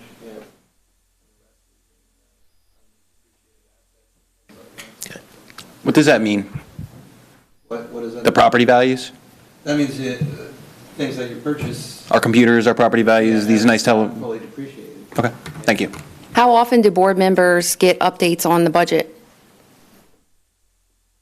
Well, we usually do it through the finance committee. So the whole board doesn't have visibility? Well, we provide the whole board with that information. Yeah, the finance committee is also, it's open to the public, and it's right before a board meeting, so you're certainly welcome to come to that. Well, I will be because I'm on the yeah, actually, the last couple ones we held in here, and they were because there was stuff on the table, and so we actually met in here so more people could participate. But are we within, like, give or take $1 million within the projected budget from the beginning of the year? Like, we're on track with what you. Yeah, I think we originally projected that higher and above 15 million, but Yeah, I just keep being curious to say what you go on your comment about how much can we dump on teachers. I'm curious how much we can keep dumping on Dr. Harner to do the more with less thing. Every time I tell him, every time I tell him to get another drop of juice out of the orange, he comes up with another drop of juice. And the thing is, in our discussions, I said, can you pull this off without sacrificing academic performance? The underlying concern, the big concern. Dr. Harner says, yes, I can. And since I don't always believe him because he's a politician, I say, Nancy Ann, is he telling me straight? And there's the spin. Well, the thing is, because it's easy to say, yes, we can, but one of the things is that Miss Edwards is, she's my, I've been sitting here next to her, I've been watching her do due diligence. So I said, can we pull this off? And so I was a bit skeptical over summer. I said, are you going to be able to pull off this whole redistricting thing? And for the most part, with a lot less hiccups that were anticipated. So the thing is, if they say they can pull it off, I'm inclined until given other indications that what they project is probably how it's going to go. And the truth is that, the beginning fund balance for this fiscal year is 14.5, and you build a budget that has a $4.7 million gap, meaning the expenditures are that much higher than the revenues, and the whole plan with Milford closing in Token Valley was to bridge that gap over a 2-year period. So if you don't bridge that gap, then your 14.5 is going to be under 10, the next year, and then it's just going to, that gap between, because then you're going to add increases in your salaries and benefits, so that gap's going to just get wider. So the whole plan is to consolidate, reduce costs, and get the expenditures in line with the revenue. By the way, Mr. Eagle just snuck in the answer that you had to what is the effect of doing nothing, in case you missed it. Well, there's also ways to cut costs in other areas, again, which I have not. I mean, just seeing my idea, what board members should have access to is down to the dollar. If I want to see what is being spent, I should have access to that because you got it. Get that in the walk in bills his list office. every meeting. That is, you'll get it there. I will get it. Okay, that's Yep. great. You had to get See, elected to see it. but exactly, like I haven't seen that yet. So these are kind of examples, and not to mention, and I promise this is the last thing, it's getting late, but we are leaving ourselves no room for growth, none. So we're going to be jam-packed. We're taking a big risk by saying, by doing this, because if we happen to have more growth than we anticipated, we may not necessarily be able to build another school right away, because the property tax bill that was just passed to eliminate property taxes could keep us from being able to as easily take out funds to be able to, fund a new school. So we are taking a very big risk. That is a risk, but a risk of possibly having to come up with $40 or $50 million 5 or 10 years from now is more palatable than actually coming up with $120 million over this time. So the thing is that sure there's a risk, but that's a bridge to cross when it's a little more in front of us, because there's no indication that there's going to be a surge in population. With this setup, we have 400 plus seats that are potentially available for initial growth. And, if you start seeing it coming, then that's when we get together as a board and say, well, we missed that one, now what? That's a reasonable thing to be concerned about, but there's no indication that we're going to have that explosion, and certainly not within the 5 years. And this is a 5-year picture setting up for success for the 5 years after. No one wants to see furloughs come out of the blue. Sure. So this way, but again, those projections were off in 2015. I'm looking at the Stabler report. It projected that we would be in 2017 to 18, we would be at 2,079 students, when in fact we were at 2,184. That is a difference of 105 students. That is a lot. Yeah. So if they were off that much every year, it would take us the 5 years to get that capacity. So the thing is, if they're off that much next year and the year after, it's certainly reasonable to look at how we're going to house those students, in the meantime. But it's just not foreseen that we're going to have that explosion from I hope you're the right. data I've given. Yeah, I hope so too. We try really hard. Okay, we have 2 motions in front of us that we need You have to. one motion, you have Ms. Mitchell's motion to table, which you have to consider first. I know. There was actually 2, because the main motion was made and seconded, and then Ms. Mitchell motioned to table that. Motion to table takes precedence. Correct. Okay. So what I'd like to suggest now is that we vote on Ms. Mitchell's request to table. That's not a roll call vote. I would suspect that, just knowing what I hear, I think there'll be more than one vote in favor of tabling it. So I think you should do a roll call, just so that there's no misunderstandings to who voted for what. Okay, so Madam Secretary is going to take a roll call vote, and just to be clear, if you answer yes, you are in favor of tabling the vote on the closing of Tahican Valley. If you vote no, you are in favor of voting on resolution number 1. Okay? Mr. Anderson?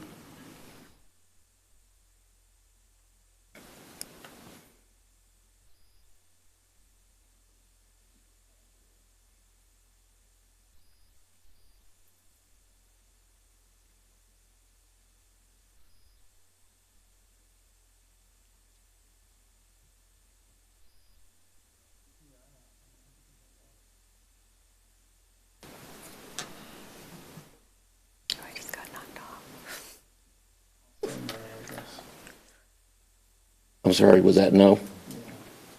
I know, okay. Mr. Jackson? No. Mr. Kern? No. Mr. Klein? No. Dr. Sedeka? No. Mr. Bonovitz? Ms. Weed? Yes. Ms. Mitchell? Yes. Mr. Mikucci? Yes. Motion fails 5-4. Right. Okay. Back to the original motion to approve Resolution 1 regarding Tehican Valley Elementary School as presented. This also will be a roll call vote. Does that include the spending? This is all one, right? Yes. A2 plus. A2 Yeah. with the if. Correct. A2 plus the if. I'll start at the bottom this time. Sorry, Mitch. And just to be clear, with this, if you say yes, you are in favor of the resolution to close Tehican Valley Elementary School, go by resolution or option A2 with the if.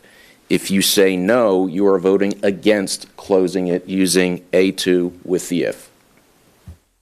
Mr. McCucci? No. Ms. Mitchell? No. Ms. Reed? No. Mr. Monovitz? No. Dr. Sadicum? Yes. Mr. Klein? Yes. Mr. Kern? Yes. Mr. Jackson? Yes. Mr. Anderson? Reluctant, yes. Motion carries. 5-4. Just keeping it real. Okay.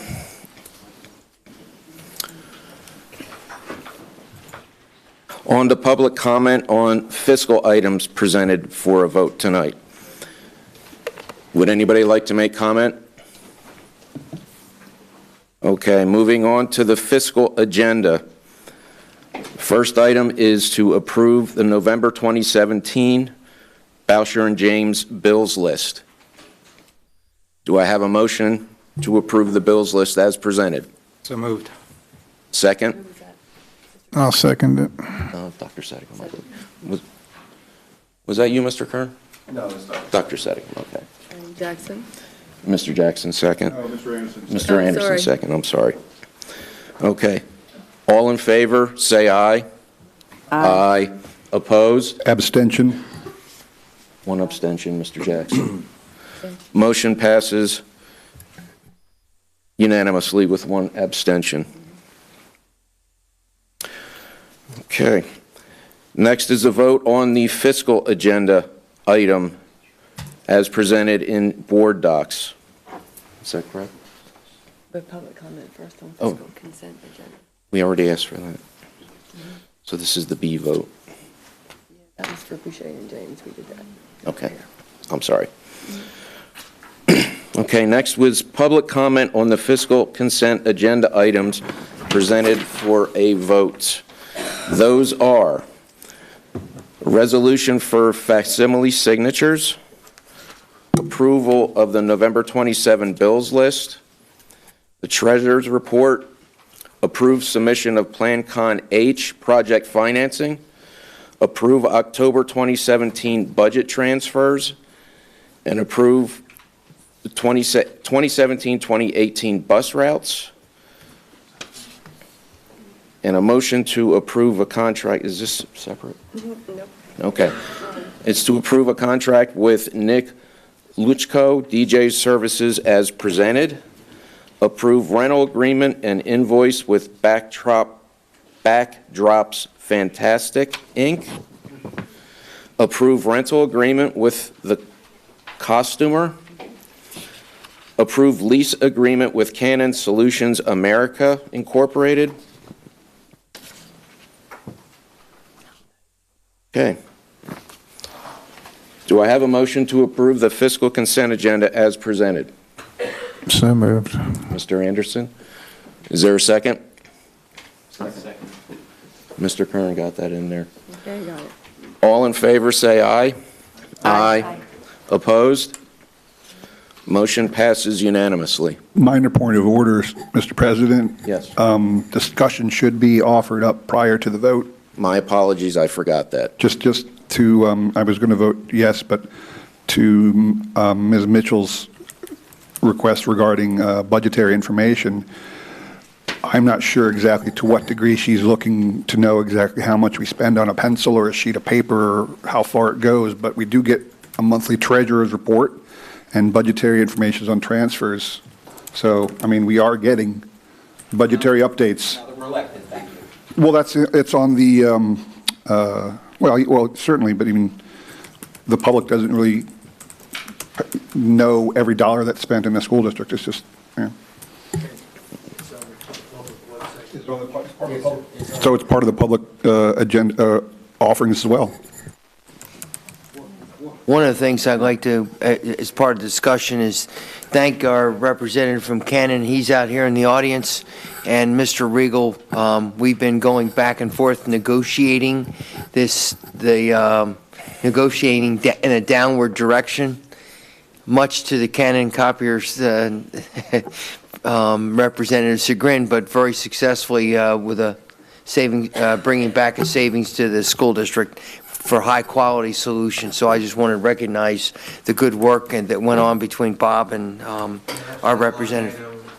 Is somewhere between $20,000 and $30,000 a year less than it was. Of course, with the consolidation, you need less copiers, or you utilize more, but you still do the same number of copies as you did on just less machines. But they're also providing a document service, so we're going to be able to control costs and paper. So we could see an additional $10,000 on paper if we can, control those costs. Literally on paper. It'll be on paper. Hopefully not. Don't worry, we'll spend it. We got it. We'll spend it. Don't worry. We'll just keep voting. Thank you, Mr. Jackson, and I apologize for messing up. It's the rookie up here today. All good. Okay, moving on to public comment on the human resource agenda as presented. Any public comment? Okay, we'll move to the human resource consent agenda, which includes professional staff, unit pay, support staff, and substitute aides. Do I have a motion to approve the human resource consent agenda as presented? A motion.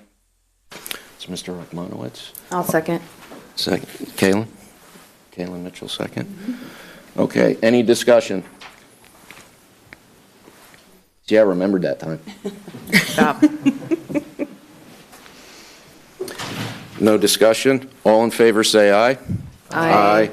Opposed? Motion carries unanimously.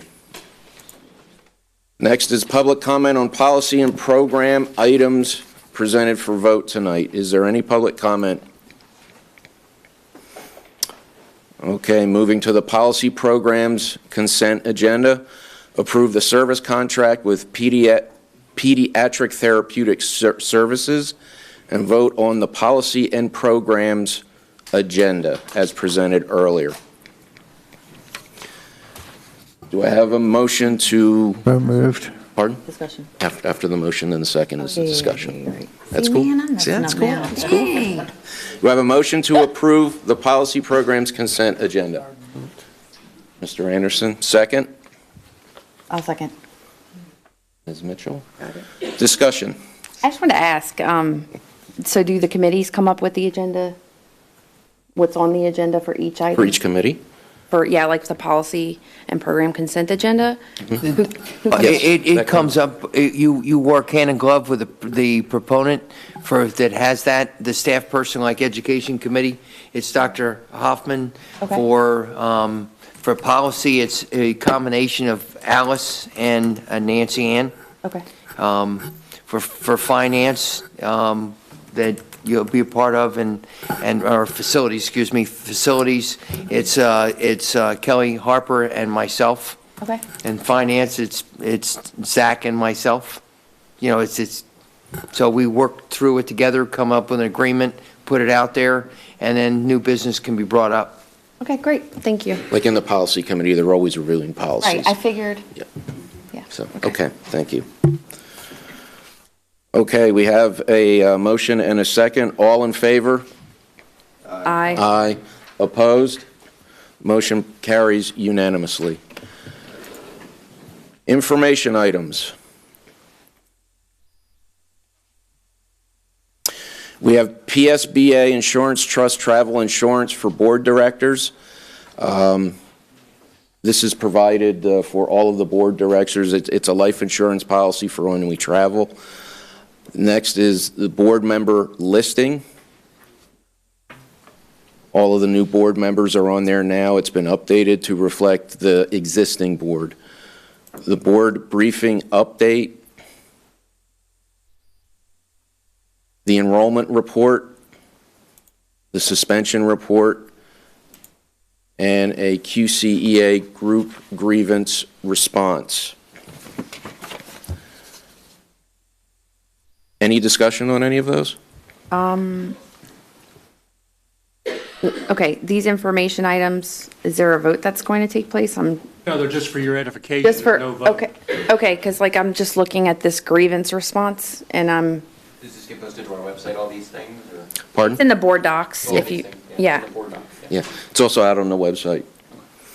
So for instance, for the grievance, is there going to be, I know at some point, if it's not resolved, the board does take action there. Is that just for our FYI in case we do have to Yes. get to take action? Yep. Yeah. So it's possible we might have to take action on that at a future time? Yes. Okay, gotcha. Okay. Final chance for public comment on anything that we've discussed tonight. Yes, sir. Mr. Ripper. Oh, God. Stephen Ripper, Haycock Township. I'm basically addressing my comments to Ms. Mitchell and Mr. Ochmanowicz. It seems awfully funny that the past 6 months you had plenty to say and you had all the information prepared and you came in here and you insulted us and said that we were in collusion and all this stuff, and yet you come here tonight and you're not prepared. You had 6 months. You want more time. Is that what you're going to do with every issue? Say, oh, we have to have more time? What'd you run for? You have to make decisions. And, you know, that's what you're here for. And it seems to me that we need to know maybe, you know, who contributed to your campaign. Look it up, public record. I know. I will right look out it up. there. Go find it. But Go do maybe, it. you know, you're in the teacher's pocket rather than in the public's pocket. It's Mr. what Ripper. it seems. You're so concerned about furloughs and how many teachers. And when I went to I school, know, there was it's a like shame. I'm concerned 35 about in our the class. teachers. It's a shame that I'm concerned And you about the also quality of my students' walked in that education. snow backwards no and quality? all that other Okay, stuff. okay, Oh, quality. okay. I taught for 10 years. You don't know what quality Mr. is, Ripper, Ochmanowicz. Mr. Ripper, thank you. Can we skip news? No, that's coming up next. Okay. Dates for board members' calendars. We have coming up on December 12th, there's a QCHS band, oh God, Band concert. band concert at the high school. December 19th, there's the choir performance at the high school. December 21st is choir concert performance number 2 at the high school. All of those are at 7:30 p.m. On January 11th, 2018, there's the Facilities Committee meeting at the DSC Community Room at 6 o'clock. Education Curriculum meeting, Community Room A, the DSC, also at 6 o'clock.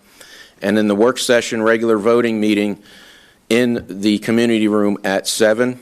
January 25th is at 5:45, the Policy Committee meeting in the Board Caucus Conference Room number 3 at the DSC.